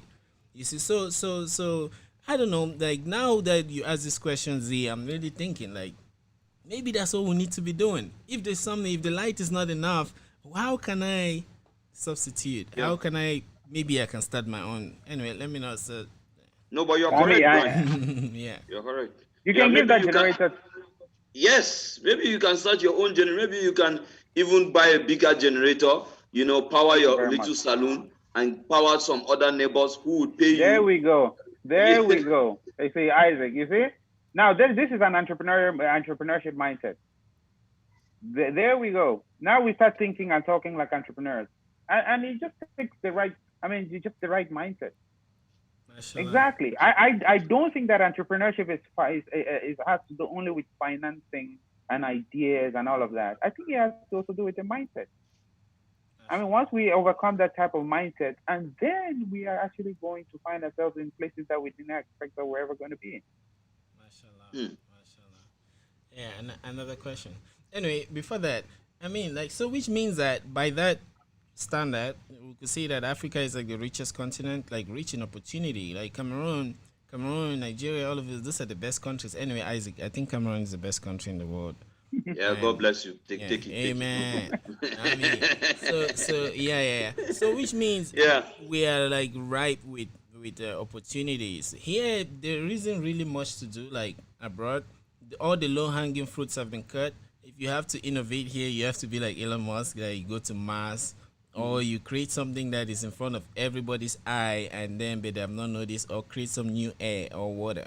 Maybe that's when you really make it. But here, opportunities are fewer than in Africa. So perhaps we should really look at those as opportunities. Like Z said, instead of looking at oppression, suppression as oppression, suppression, perhaps it's an opportunity to like bounce forth.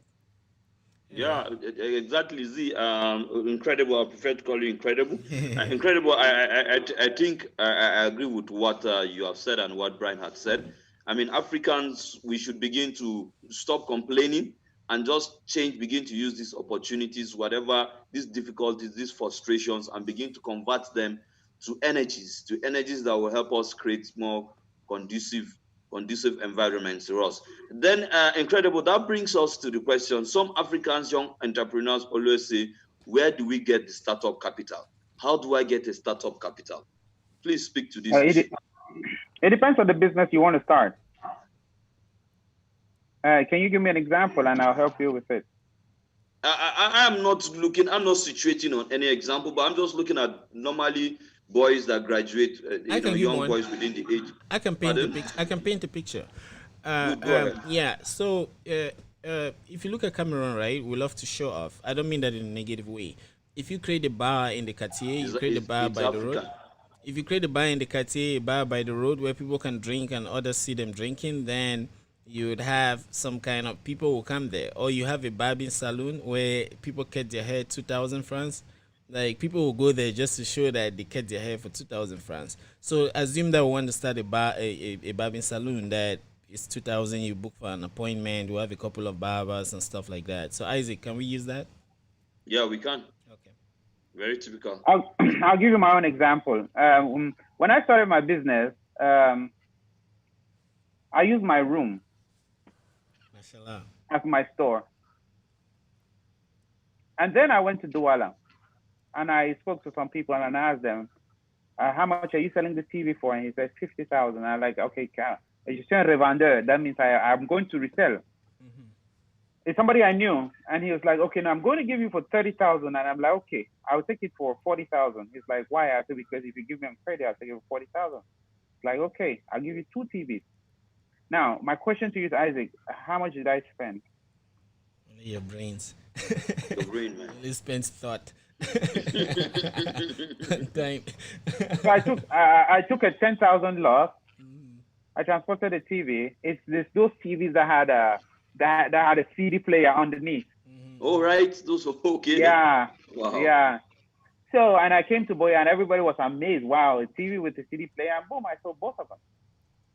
Z. Man, I remember those days, Z. Like, I learned about woofers from you and Summer. Like even gadgets, a lot of things, Z. I mean, sometimes I feel like I feel nostalgic now, but that's making me It's to all right. think. Yeah, that's making me to think too. The world, like change is constant, and Yes. and I can't tell if it's changing for the better or changing for the worse. You see, so how does one brace himself or herself to like handle change and really be comfortable in it while maintaining that path? So let's say if my entrepreneurial journey is like going to Yaoundé and from Ikondo Titi, and then it's muddy, the cars get stuck. How do I proceed when the car gets stuck? How do I not give up? You see what I mean? Imagine that the road is all muddy, maybe up to Boya or to Yaoundé. How do I like? You see what I mean? Okay, you want basically your question is that when you face an obstacle, how do you handle it? Yes, because those obstacles are actually not getting less. If when we're growing up in Boya, for example, we used to have internet, there used to be peace. Now you have the civil unrest. All of those things packaged. How does one really adjust to all of those? Because I think obstacles would be like an oversimplification. I'm trying to capture the essence of the worst that could happen because that's what looks like is happening. All right, I'll also give you my own experience. Yeah. I'm just going to blend it with another example. Now, when when I used to go to Douala, Yeah. I used to observe the guys who were loading the car. I realized that they come and take 1,000 francs from the driver. So when I came, I'm like, okay, as the driver, why are you giving them 1,000 francs? They're the ones who loaded the car. I'm like, okay. So when I came now, most of the people who were traveling to Douala, I knew them. So I brought them. I told them, hey, come into this car. And I went and met the driver. I'm like, okay, all you have to give me 500 francs. The driver was hesitant. I'm like, no, I'll take them somewhere else. They're my friends. Mm-hmm. Give me the money. I Yeah, did that for a couple of days. And then I realized maybe I should try driving myself. yeah. So Transporting people. simply put, you two, you have been an Agbero before. Yeah, he said that. Yes, a very good one. Look, Isaac, don't joke with Carry on. Zio. Quite frankly, don't joke with Z that you see there. So basically, when I started driving, I took my car and I'm like, okay, if I'm traveling, maybe I should get it to like 2-3 people. Every single day there is a new control. Every single day, so maybe it's joint control, maybe it's police and B, maybe it's V and this, maybe it's custom, maybe it's that, maybe it's this. Yeah. I expect it. The problem you will face is if you're driving down that road and you're expecting that they'll just let you travel as if you're the president. That is where you have a problem. Okay. My friend, you're in the jungle. Expect an onrushing lion at any time. Mashallah. So if you are traveling from Yaoundé from the Kondo City to Douala to Yaoundé, and you're expecting that the roads should look like Manhattan to Los Angeles, who has a problem? It's not the roads that have a problem. True. I see.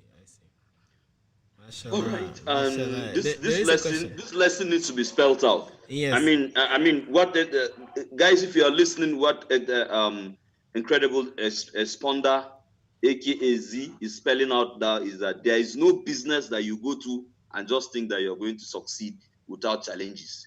If you go in with that mind frame, those Agberos will catch you. Those custom guys, they will hold you down. They will collect all your money. And Z, when you go in with that kind of mind frame, not expecting opposition, not expecting challenges, when the challenges come, you probably will not be able to tackle them. Just freeze. You're not ready. You're not ready. That's the last thing you want to be as an entrepreneur. You want to be caught off guard. Mashallah. There is another question from Arabella Bonnie. Thank you.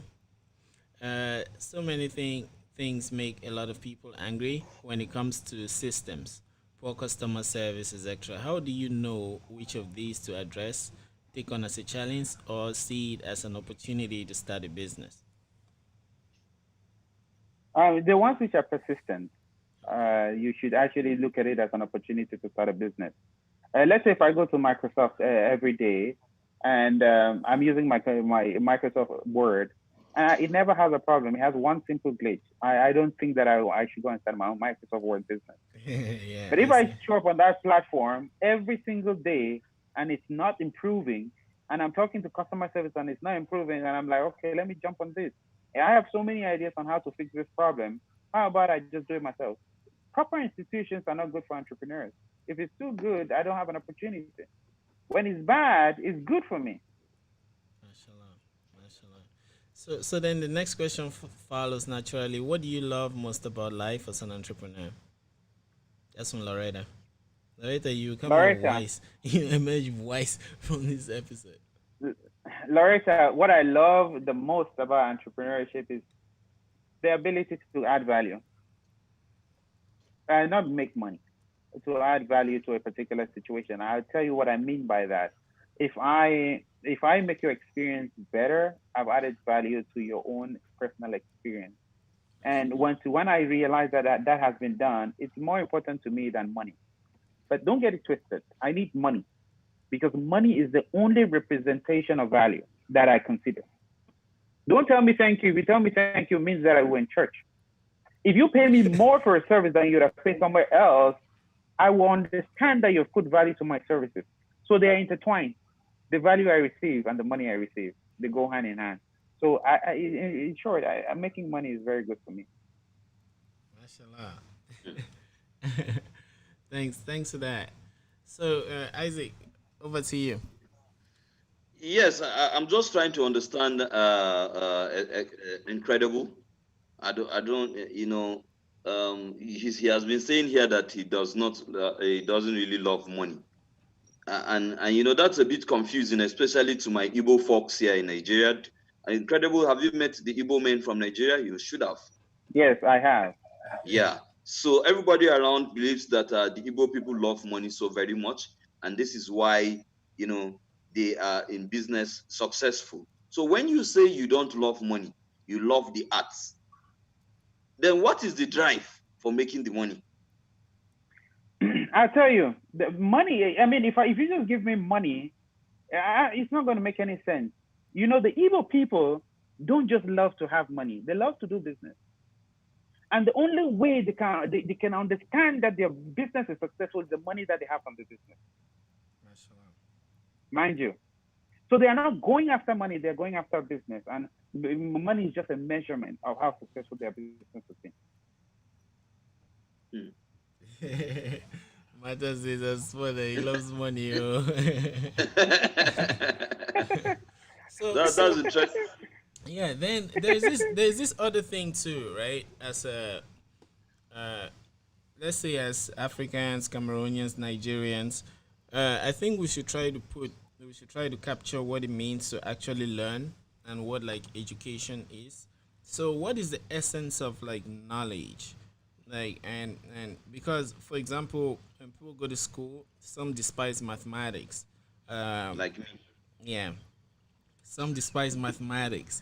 Some despise English, English language, French language, arithmetic, geometry. But there are others that say that that's one way that you could actually connect with your soul.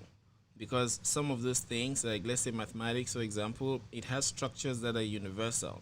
That so if you're studying, you're exposing yourself to things that came thousands of years before you and can even take you back to achieve your own perfection. So we as Africans, we as Cameroonians, how do you think we should like foster a relationship with like knowledge without but maintaining a balanced life without coming off as too much of a geek or too much of someone that is just like drinking beer? All right. Most of the time, I have been an educator for 5 years. Isaac is just thinking, just so you know.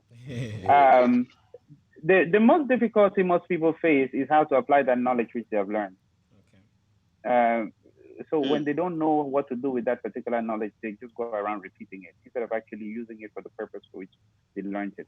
Mm-hmm. So if you just learn that, you have to differentiate x to the power of -2, and you have not actually been trained on how to properly apply it, you're just going to, talk about it in a way that is too geeky.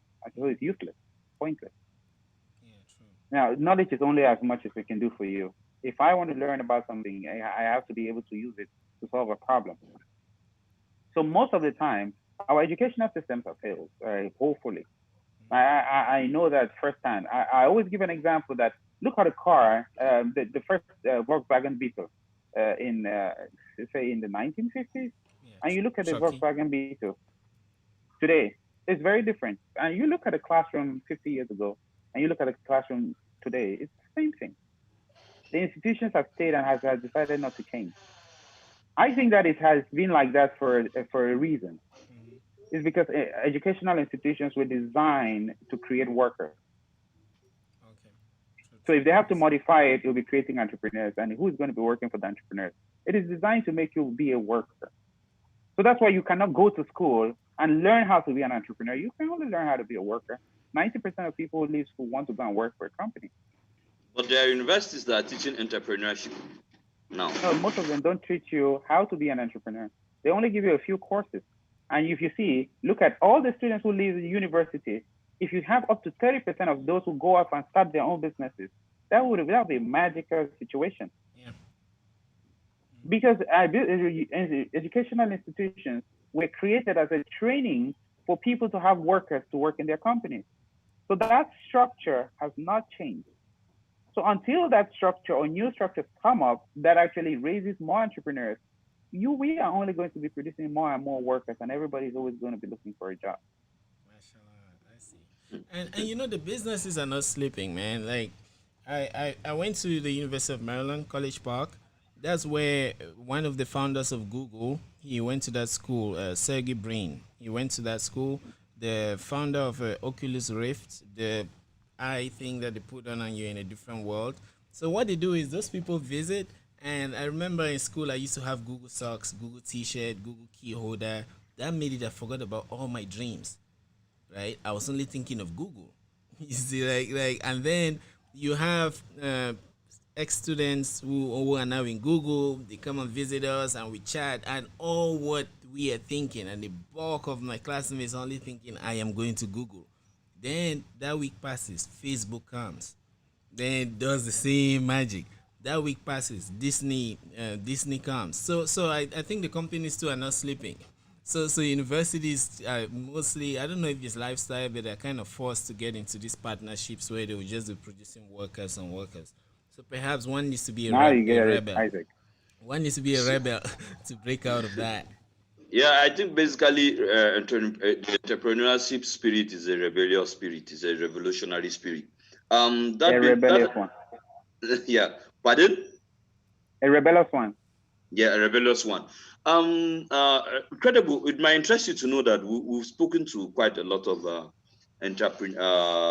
artists from Cameroon, ranging from Tino Foy to Didi to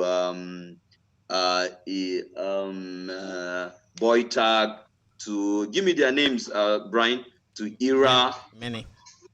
a lot of them. And Yeah, most many. times, one of the most common vibe I've heard here is that Cameroonians do not patronize Cameroonian products. How do we deal with this? Is it a problem? I think that if you want your product to be patronized, it has to actually be very good. If when your product is not patronized, it's just a message to you that the product is not good enough.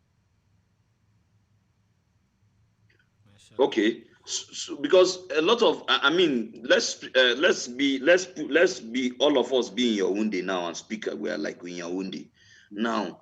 I mean, yeah, I mean, most people are not particularly happy that, like the artists, they are not particularly happy that Cameroonians don't buy their music, but rather go and buy music from Lagos, from Nigeria.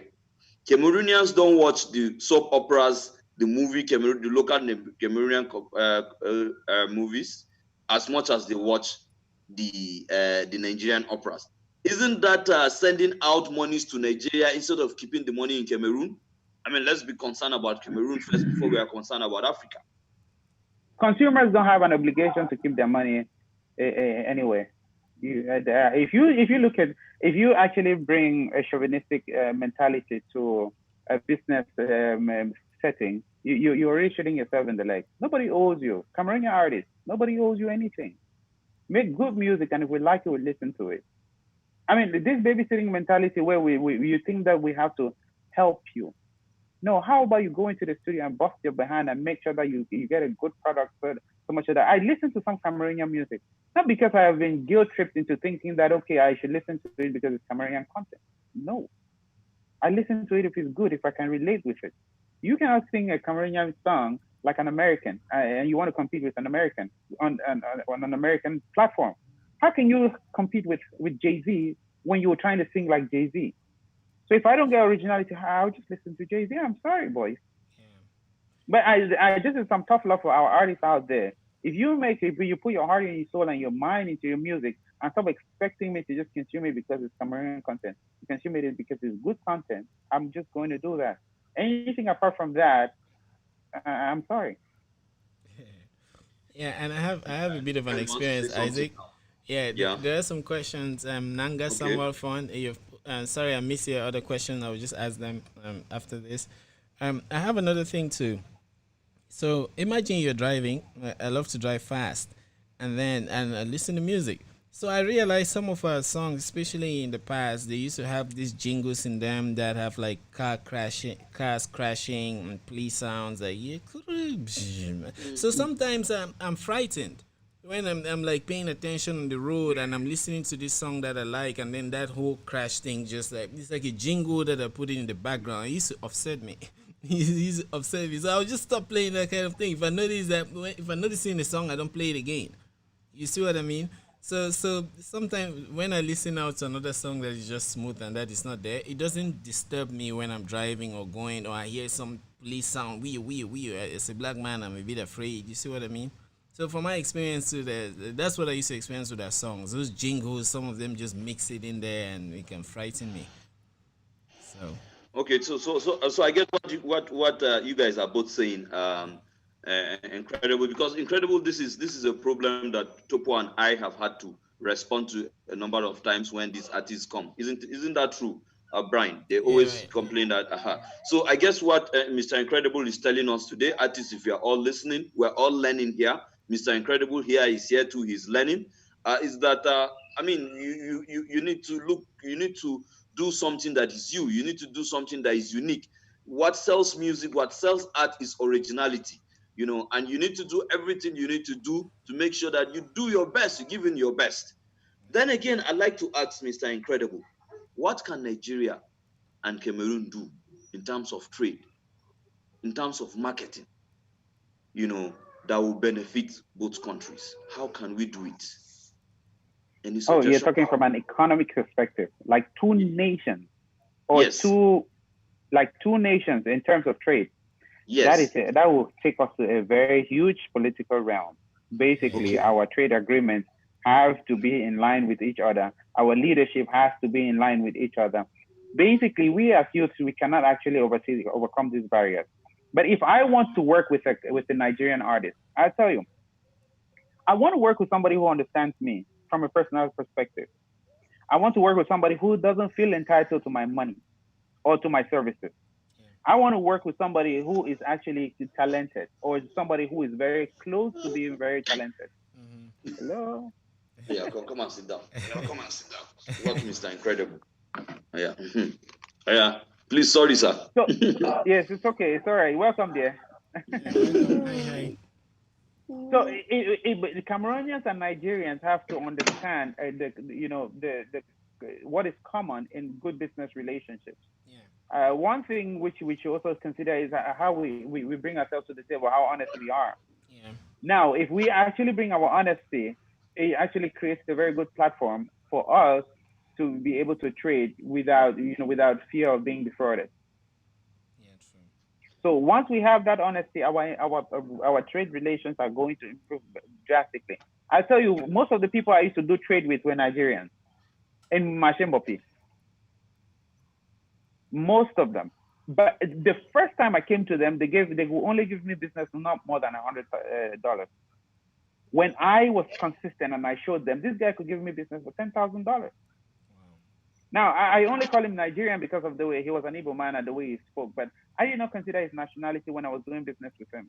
I think that entrepreneurship transcends all these colonial barriers which have been created by the white man. Because I didn't see any much difference between him and himself and myself. I just saw Mashallah. two entrepreneurs who were actually trying to make sure that they improve their livelihood with the type of business that they do together. Mashallah. And if Okay, so let's go we down are to the artist. oh sorry. Go on, All Isaac. right, so let's go down to the artist. I'm sure they are watching because they've been on Topo Spaces, and these are the issues. What should Cameroonian artists, you understand, do? You understand? Or what should Nigerian artists do to collaborate and make more money and get more market? Nigeria is about they say 300 million people. I mean, if a Cameroonian has, access to this market, I'm sure he would like to explore this market. What should they do? Let's bring it down to arts, musicians, people that are singing, What should they do to get market in Nigeria? But you've already pointed out the most common way to get into the Nigerian market is to collaborate with the Nigerian artist. Yeah. That is the easiest to get familiarity, because Nigeria is a very closed market. Nigerians know how, basically are interested mostly in Nigerian products.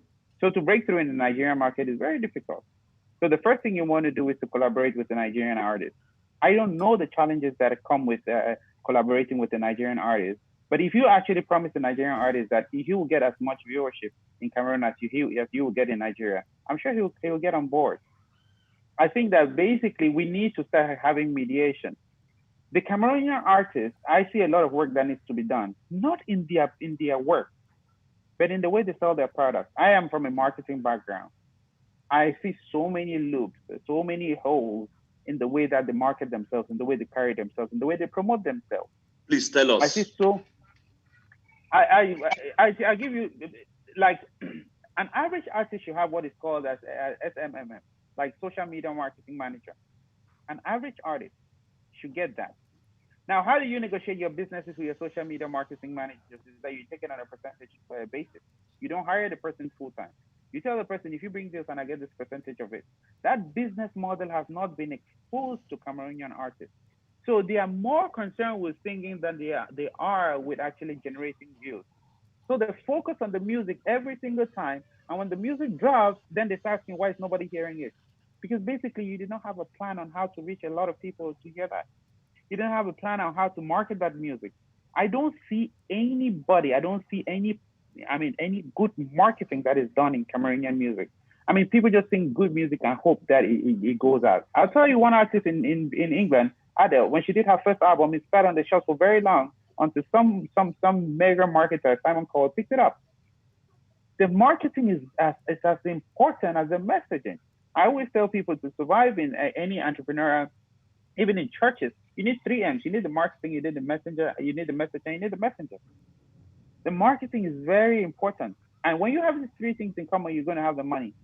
I think that we're doing a very bad job when it comes to marketing. I think that we're not very well trained in the art of marketing. I think that in as much as we have artists and all this kind of people, I cannot count more than a huge an association of marketers in Cameroon who are actually building a marketing strategy to actually appeal to a Cameroonian audience. I Do think that you we need think more of that. do you think you're an entrepreneur, right? Do you think you can function in the position of a social media marketer for an artist, for instance? Do you think you can function in that capacity? Actually, I'm doing that for motivational speaker here, and I'm Thank you. doing that for a lady who has what is it called? Uh, um, what's that? A job search platform like LinkedIn. So Okay. I'm a social media marketing. I have two clients on my retainer, and their jobs are pretty much very different. But they understand the importance of this role. The second lady who came on, she was very reluctant when she saw the work that I did with the first lady, and then she understood that okay, it's very important to get an SMM. So, but that So is something which we don't consider. yeah, and these people that you are working for now as retainers in retainership, are they Cameroonians? No, they are All not. right. So now let's go back to Buya now. If you get an artist in Buya now, let's say an artist in Buya now decides to say, please, Incredible, come and be my SMS. Please take us through the steps. Please just take, I know some of these questions sound repetitive, but this is why we're here, to take from your experience so that somebody watching you can learn and get better. I'm sure it will make you a happier person, a more fulfilled person.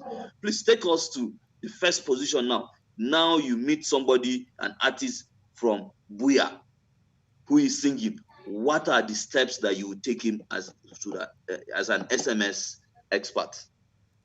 The beauty of social media marketing is that no two jobs are the same.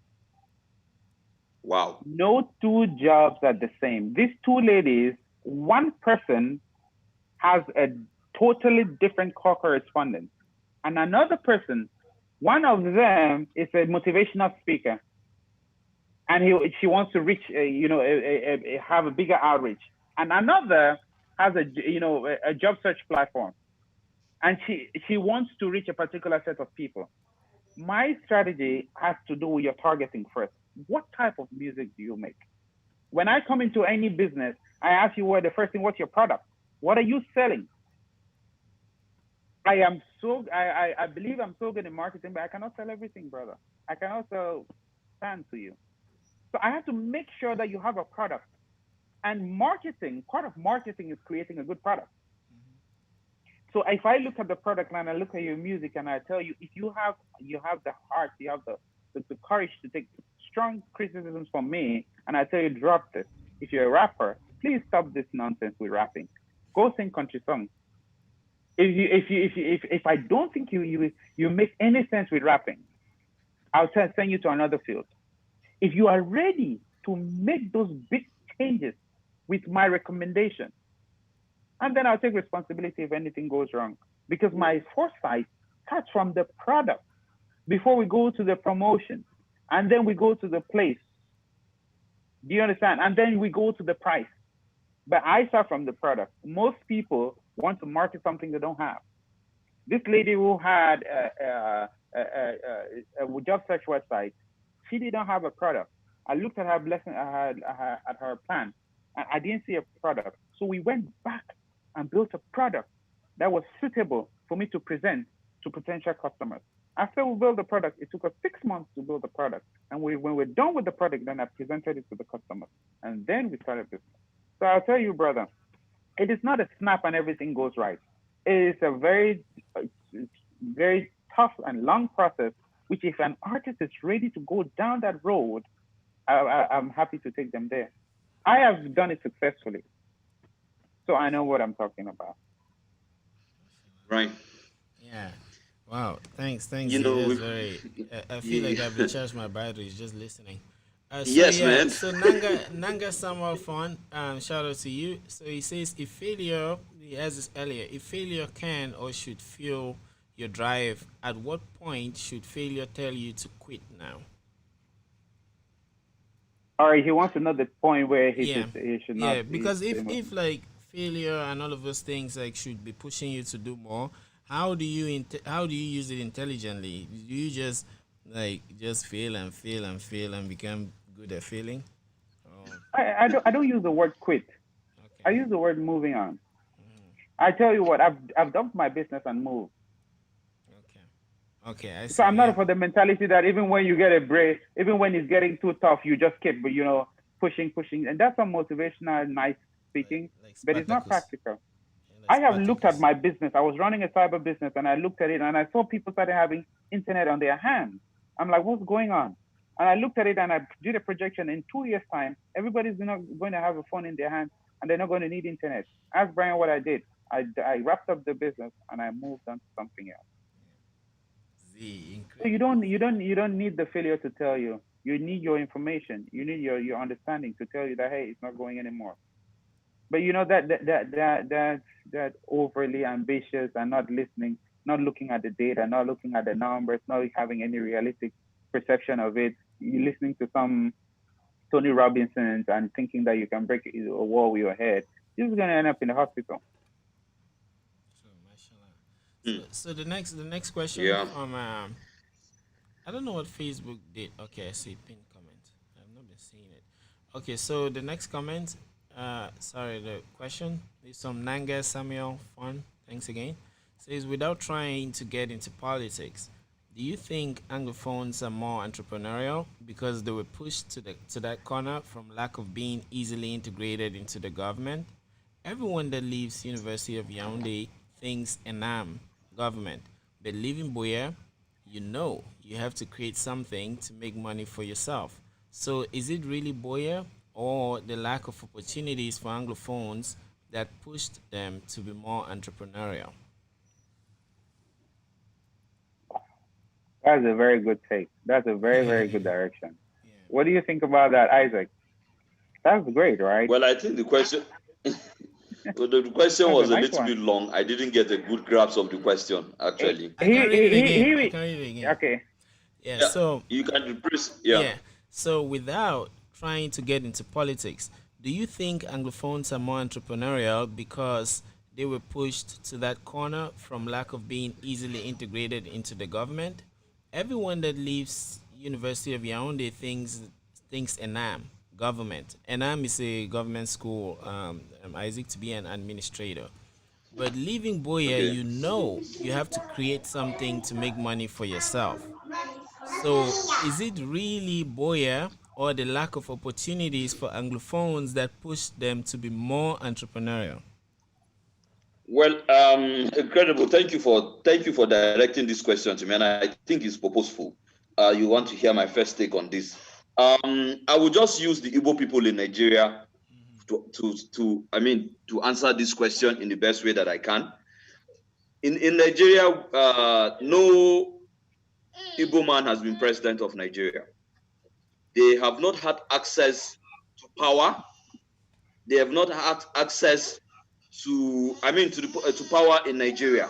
So because of that, these people have been forced, you understand, to look inwards and develop their entrepreneurship and develop an instinct to survive.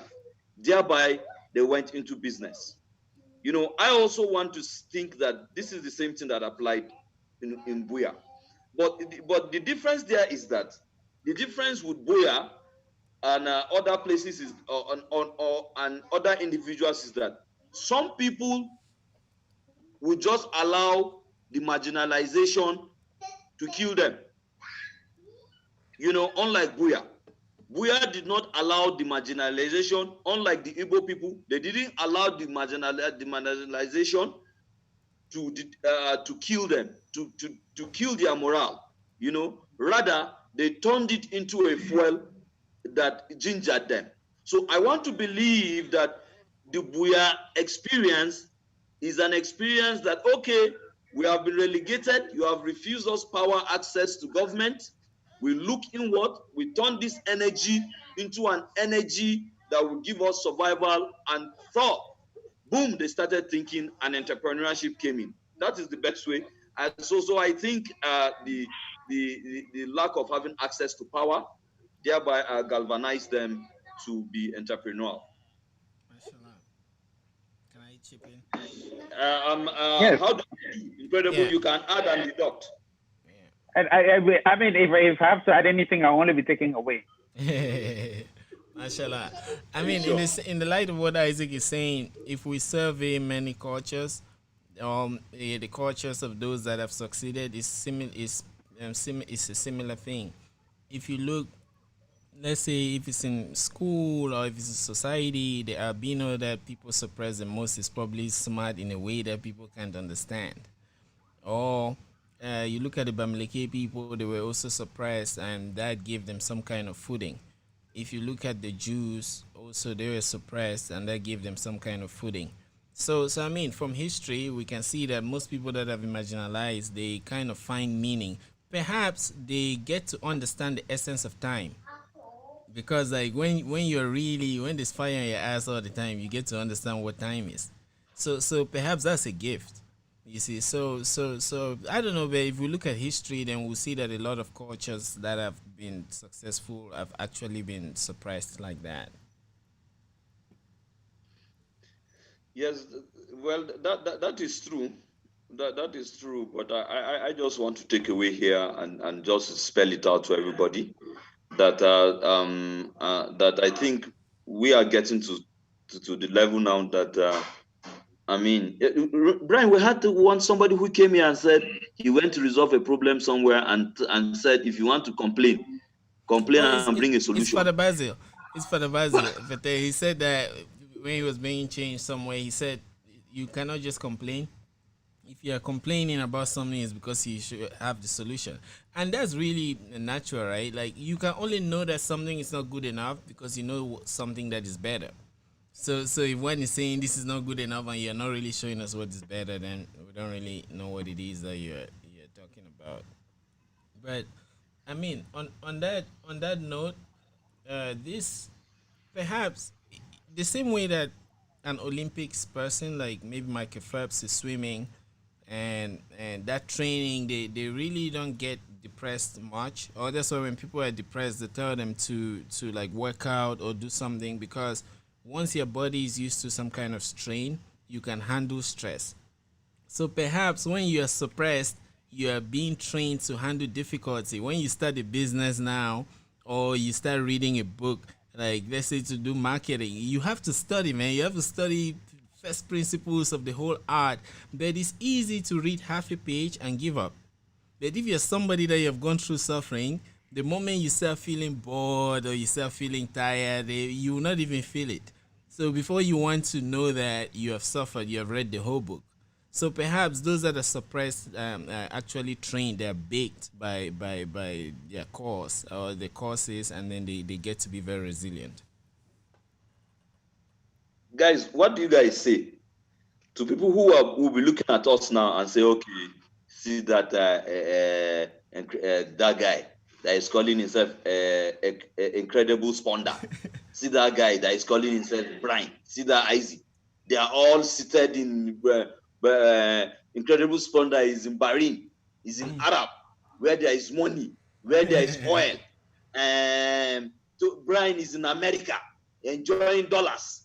And they are now telling us, speaking English and telling us, you have to face challenges, you have to do that. How do, and even me here in Nigeria, when I talk, they will say, you are in Abuja, you are enjoying there in the Federal Club. How do we respond to people who say this? Because they also have some validity, right?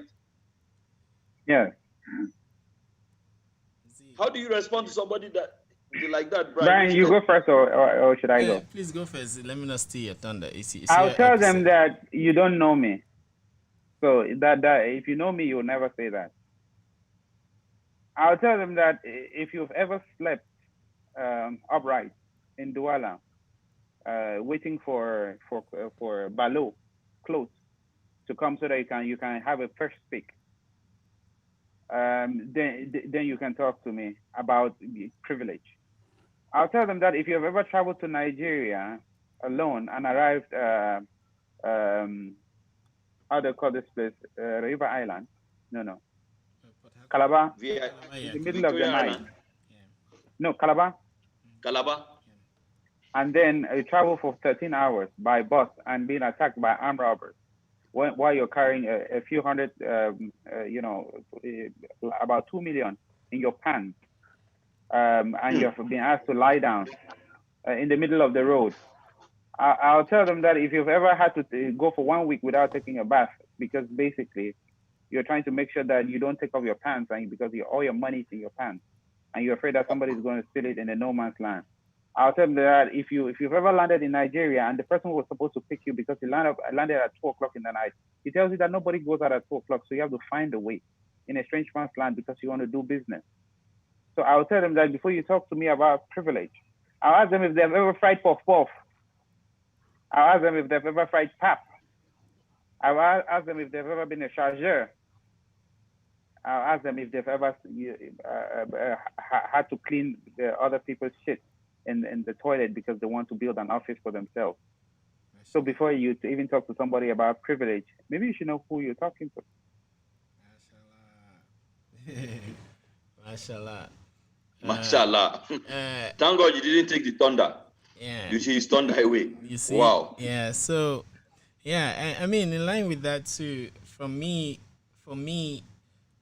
I only say what I say, or what we were saying, Isaac, before that person said that, or will say that, is only because of experience, which means I've been in Cameroon. I've probably had dreams that I've wanted to build over there, and then I could not or did not, right? And then perhaps I knew why or did not know why. And now I've come here and learned something else. It's like traveling, right? Like I can leave Boya, maybe in Boya they eat bread and chocolate. And then I go to Bangante or Yaoundé, I see that people start eating bread and eggs and pepper. And then I'm still in Yaoundé and there are friends that are saying, you get the vibe, like people wanting to know what to do.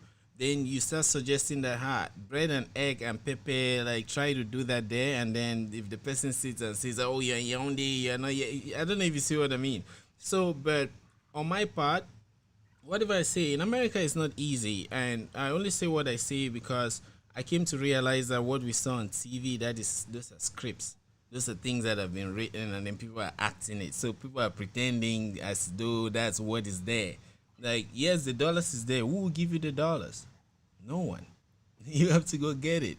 Man, and I think now the world is becoming a global village, and we get to see, and especially if we can be truthful to say how things really are. The other time, Isaac, I told you if I have to go to the club, I need to make sure that I've done like 2 months of work, right? Like I mean, like, so you have things that you do, and I've seen statues, I've seen buildings, I've seen things that I love, and I've checked how they were done. There was no complacency. You see, yes, even if there was corruption, but it stemmed lobbying, and this is a win-win situation. So when I look at that, I only think that in all honesty, if I hear someone back in my country, if I want to change my country too, I can only look at those things and try to suggest. So if someone is saying like I'm sitting here just talking, I think it's first of all out of care and out of experience. Hmm. Interesting. I think basically I asked that question on purpose because most people just think that Sponda is in America, is in Bahrain now, where there's plenty of money. He's just chopping money, and he's telling us that we have to wake up, we have to package ourselves and all of that. Okay, that is the truth. Oh. It is not easy to survive anywhere in the world. It is not easy to survive anywhere in the world. There are people that have more money in that your community in Cameroon that have more money than Sponda, and it is By a because they've worked mile. hard. It is because they've worked hard. I mean, so let Africans stop this idea about now condition, now environment, now because I did Yaoundé, now because I did Gwagwalada. No, it has nothing to do with your environment. You have to use your most immediate environment, your most immediate issues, you understand, to develop yourself. I mean, these guys did not fly to where they are going to. I am not in Abuja because by mistake. I know what it takes for me to pay my rent. I know what it takes for me to keep myself in Abuja. So it is not. Let Africans stop bringing excuses. Yeah, Everybody has to put his hands inside the water. Everybody has to fold your sleeves and get to work. Everybody will definitely achieve his dreams. I yeah, mean, I just wanted to put this out because a lot of folks always sit down in one joint, drinking one bottle, and just be saying, forget them, they don't know what we are going through. yeah. It's That not. comes It's from not people. easy. It's not easy here. I mean, those and I think that's one benefit that we can get from entrepreneurship, because as an entrepreneur, I think you get to value things, be it metaphysical like ideas, or be the physical as maybe some money that you get, right? So as an entrepreneur, once you start valuing time, valuing ideas, valuing sentences, things like that, you see that if someone is abroad and they tell you, you even be calling them for them to tell you. You see, so perhaps there's Yeah. some spirit that is lacking somewhere, and that's why it is that mismatch. And there is a Brian, I there is a want you to read a communication. question from Ambulo Kevin. Oh, Kevin okay, Bokosa. okay. Oh, I'm below. Shout out to you. Is it right up? I was gonna read one Yeah. from. Let me see. I'm happy you spawned Okay, that. is it A the lot one of I people are. suggest? I suggest if you're into business in this part of Africa, you should be active in Yes. politics. A single policy can render your entire business useless. Yes, that's from Mambolo. So Yeah, incredible. Yeah, he makes a great point. yeah, I think that to be an entrepreneur is to be informed of your environment. The only way you can make proper decision is if you have credible information. But I want to tell Ambolo that in as much as one single business policy can destroy a business, that same policy can build you a business. So in as much as you want to be informed about the political environment, yeah, um, as policies change, those are opportunities for you to build new businesses. Here in this country, a single policy change has thrown my business to the ground. But I picked up, another business from another policy change. An entrepreneur, you have to be flexible and you have to understand the times in which you're living. When I came here, I wanted to do marketing like I was doing in Cameroon, word of mouth, PSA, here and there. And I realized that it was not working. So I went and learned how to do web development. And I'm building a website, which I'm going to use like a marketing platform. to actually advertise whatever I am advertising. And then I did content management strategy to be able to know how to place the strategy. And then when I did search engine optimization, and then I actually knew how to actually push my website up, and I knew all the back techniques that you shouldn't use. And then I even went up to programmatic, where you know how to sell to place ads on the internet for any website which I'm having. And I went up to the point of to use RTBs. RTBs is a very recent strategy for search engine optimization. So basically, I do what I need to do to make sure that my business stays on top. I can complain that, oh, the world is going too fast, or I can try to run as fast as the world is changing. Mashallah. I mean, it's been amazing. We've pinned down some couple of hours. We can still keep going, Z, if you have the time. But as Yeah. I think we should round it up. There is a comment from Arabella Bunny. She says, I want to defer to that point. Suffering should not be a driving factor. I heard Incredible Spaunder mention earlier that he had an intellectual inheritance that he was able to build on. Well, I'm suffering. It's a coping mechanism. My point, the reason I actually brought that up is what you decide to do with your suffering. If you have a hard time and you want to complain about it, it's not a good strategy. It's not a working strategy. Most of the time, you have to take care of yourself since we don't have a competent government. So you have to turn that suffering into a possibility. You have to take that anger and channel it, into ambition.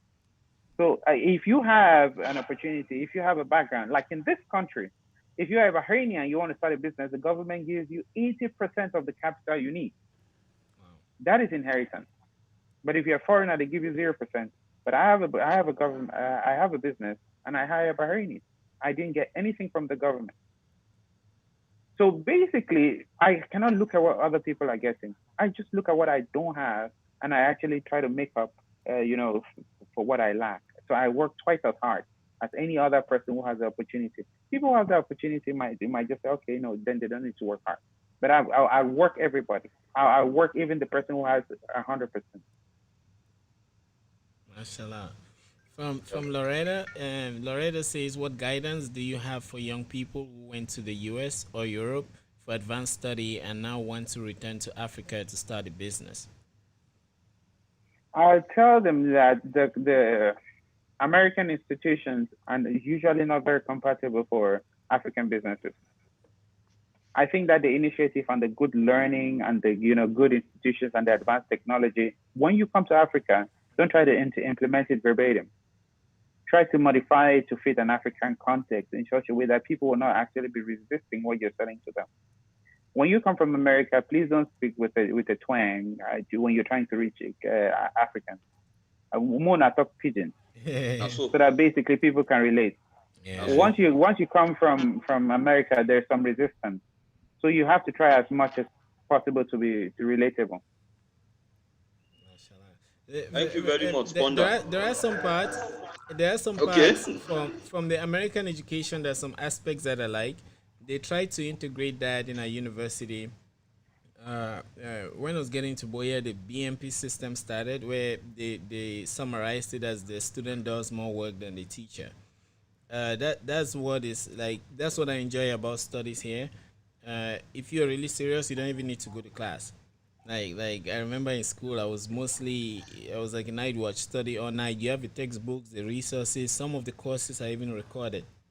So there are some aspects of that education, especially the work, like doing the work, and the what else, the consistency, and then there is some. When I read names like Jovi Le Monstre, I always think of like Monster. There is something that makes you a monster in that kind of training where you really apply, because that's entrepreneurship, right? It's about applying things and that consistency and maybe destroying. No, when I say destroy, I mean like maybe blowing up, like just yeah. So there's that part of that education that I think if one is here, you should apply it, because if you look at our artists back home. Sometimes maybe some people will grill me for saying this, but I will say it.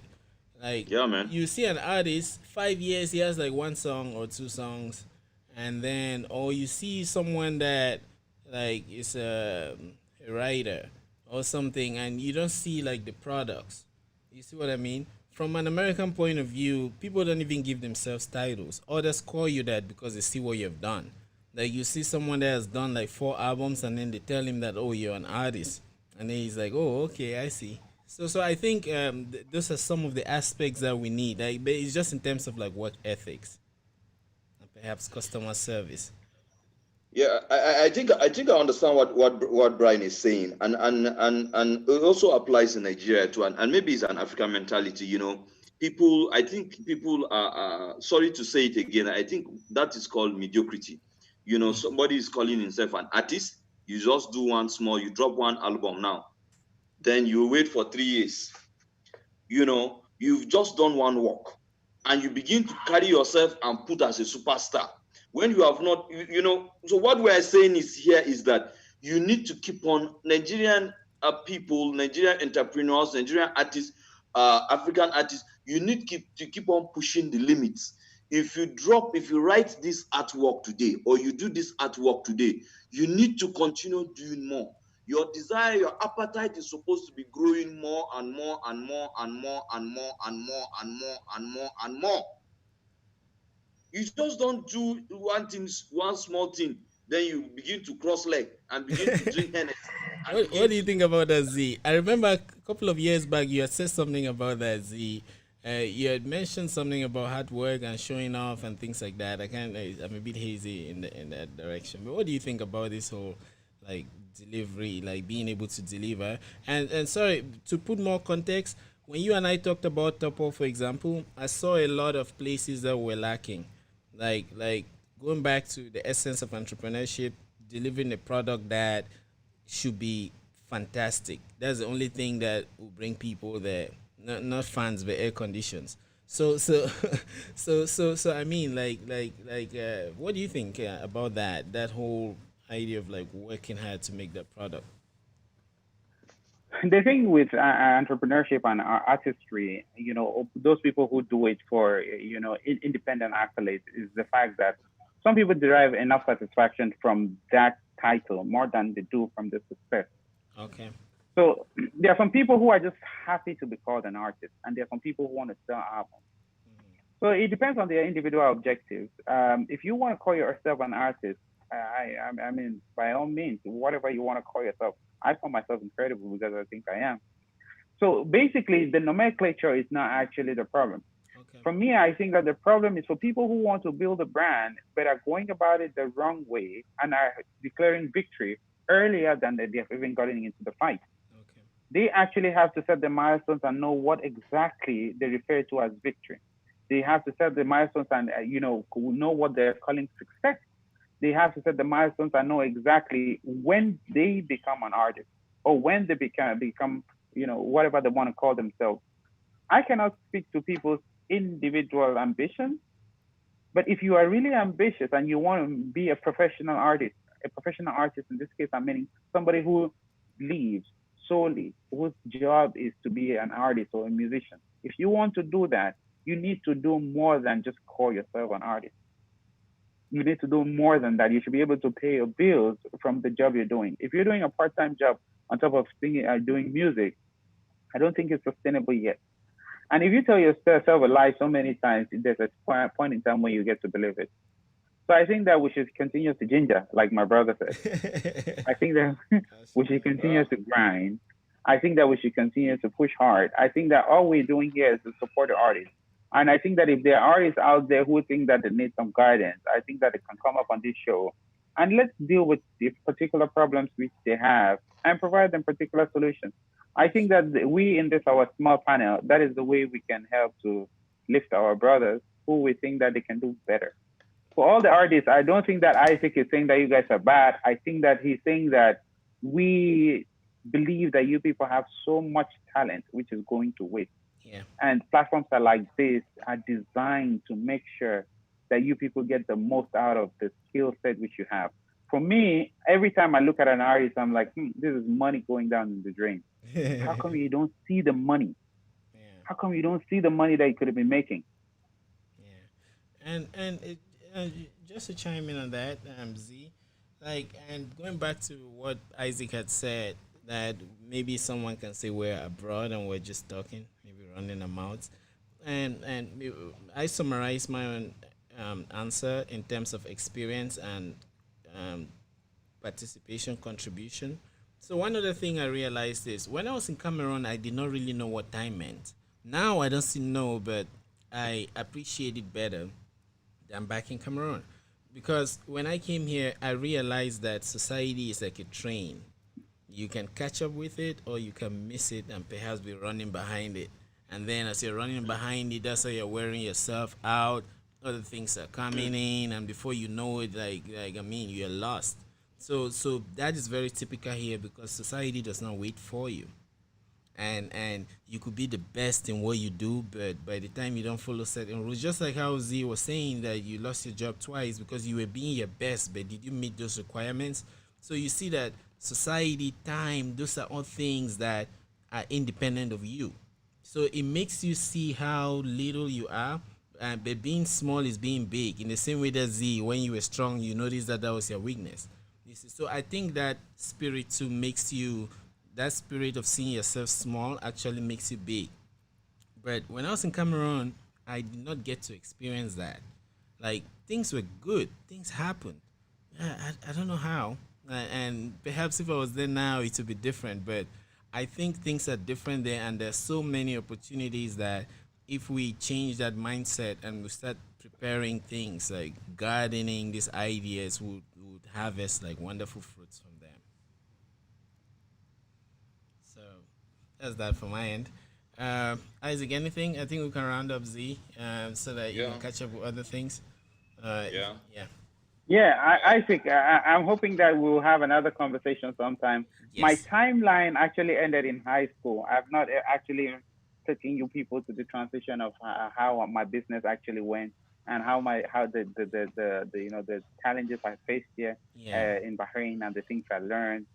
So sometime in the future we're going to talk about that, and we have a lot we can talk about. Yeah. I suggest that we should have other entrepreneurs, Cameroonian entrepreneurs who Yeah. have specific problems, and Yes. we can talk about it from their own perspective, so that it should not just be a group of guys from abroad, Yeah. Right. dishing down, you Yeah. know, Yeah. information to other people. So we've been there and we've done that. We've been through the system, but it would be nice to have other entrepreneurs as well. Yeah, mashallah. But And Z, this was a great since experience. you two with your skill, I've always wanted to talk about some technical topics, but I've not really like had like a partner, sparring partner. So with your portfolio, I think we should be able to be having discussions to where people can understand things like security, data security, because and privacy. Those are things that are a bit technical, but they help us be better citizens.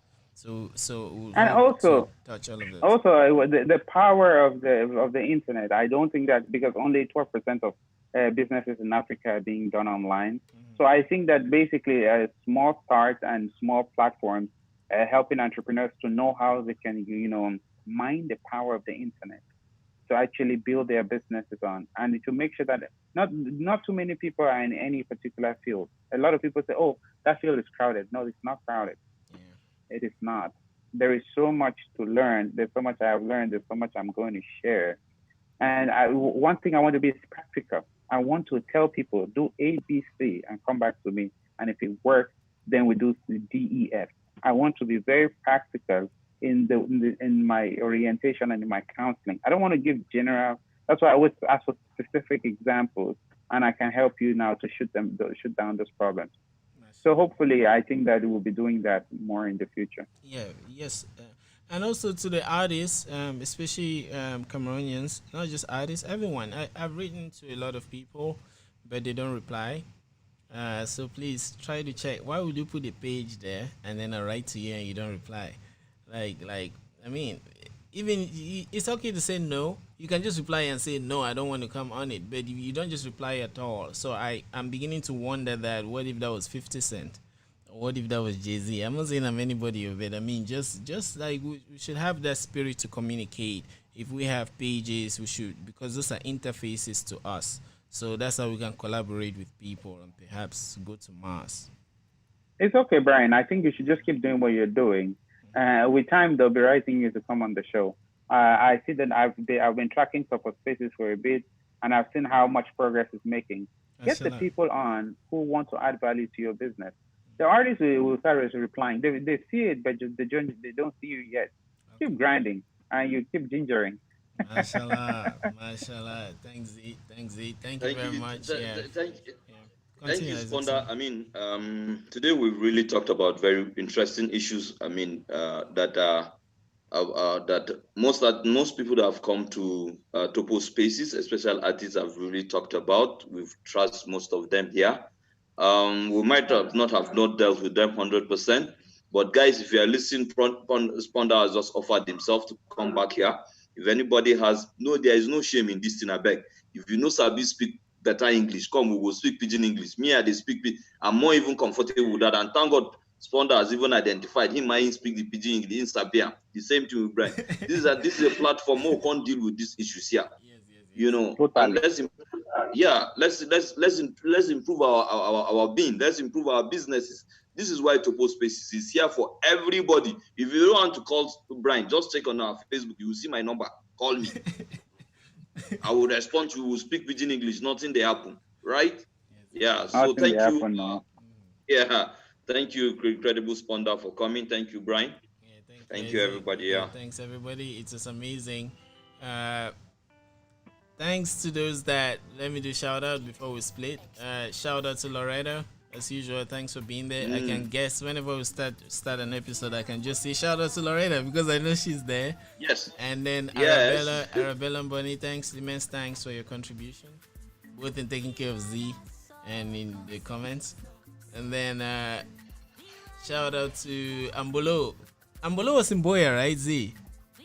He was my best man. Yeah, Ambolo. Shout out to Ambolo. And please, all those that I can call, feel free to, whenever you want to come back. You want to come on, reach out to us. Come and tell us. Romik, come here, teach us how to press up and all of those things. We'll be glad. Romik, tell Romik to come to get to me. I have so many ideas for him. Yeah. Z, so do you have anything to say before we close? Sorry. Do you have any other thing to say? Yes, anything to say? No, I think you've said it all, brothers. I mean, I'm happy that I was able to be here and to talk to an amazing audience. I'm happy that I met a BBC journalist and a world-class software developer. If I'm not taking anything away from your accolades, guys, we should do this again. This is very important. It's very original. It's good for the culture. Cameroonians and Nigerians on the same platform talking about how we can move forward. Man, I don't see any government official here. I think we've made so much progress without the government. I think we can keep doing that. All right, guys. Thank you very much. Thanks. Until we meet again. Thank you very much. All right, God bless. Bye-bye. All right. Bye now.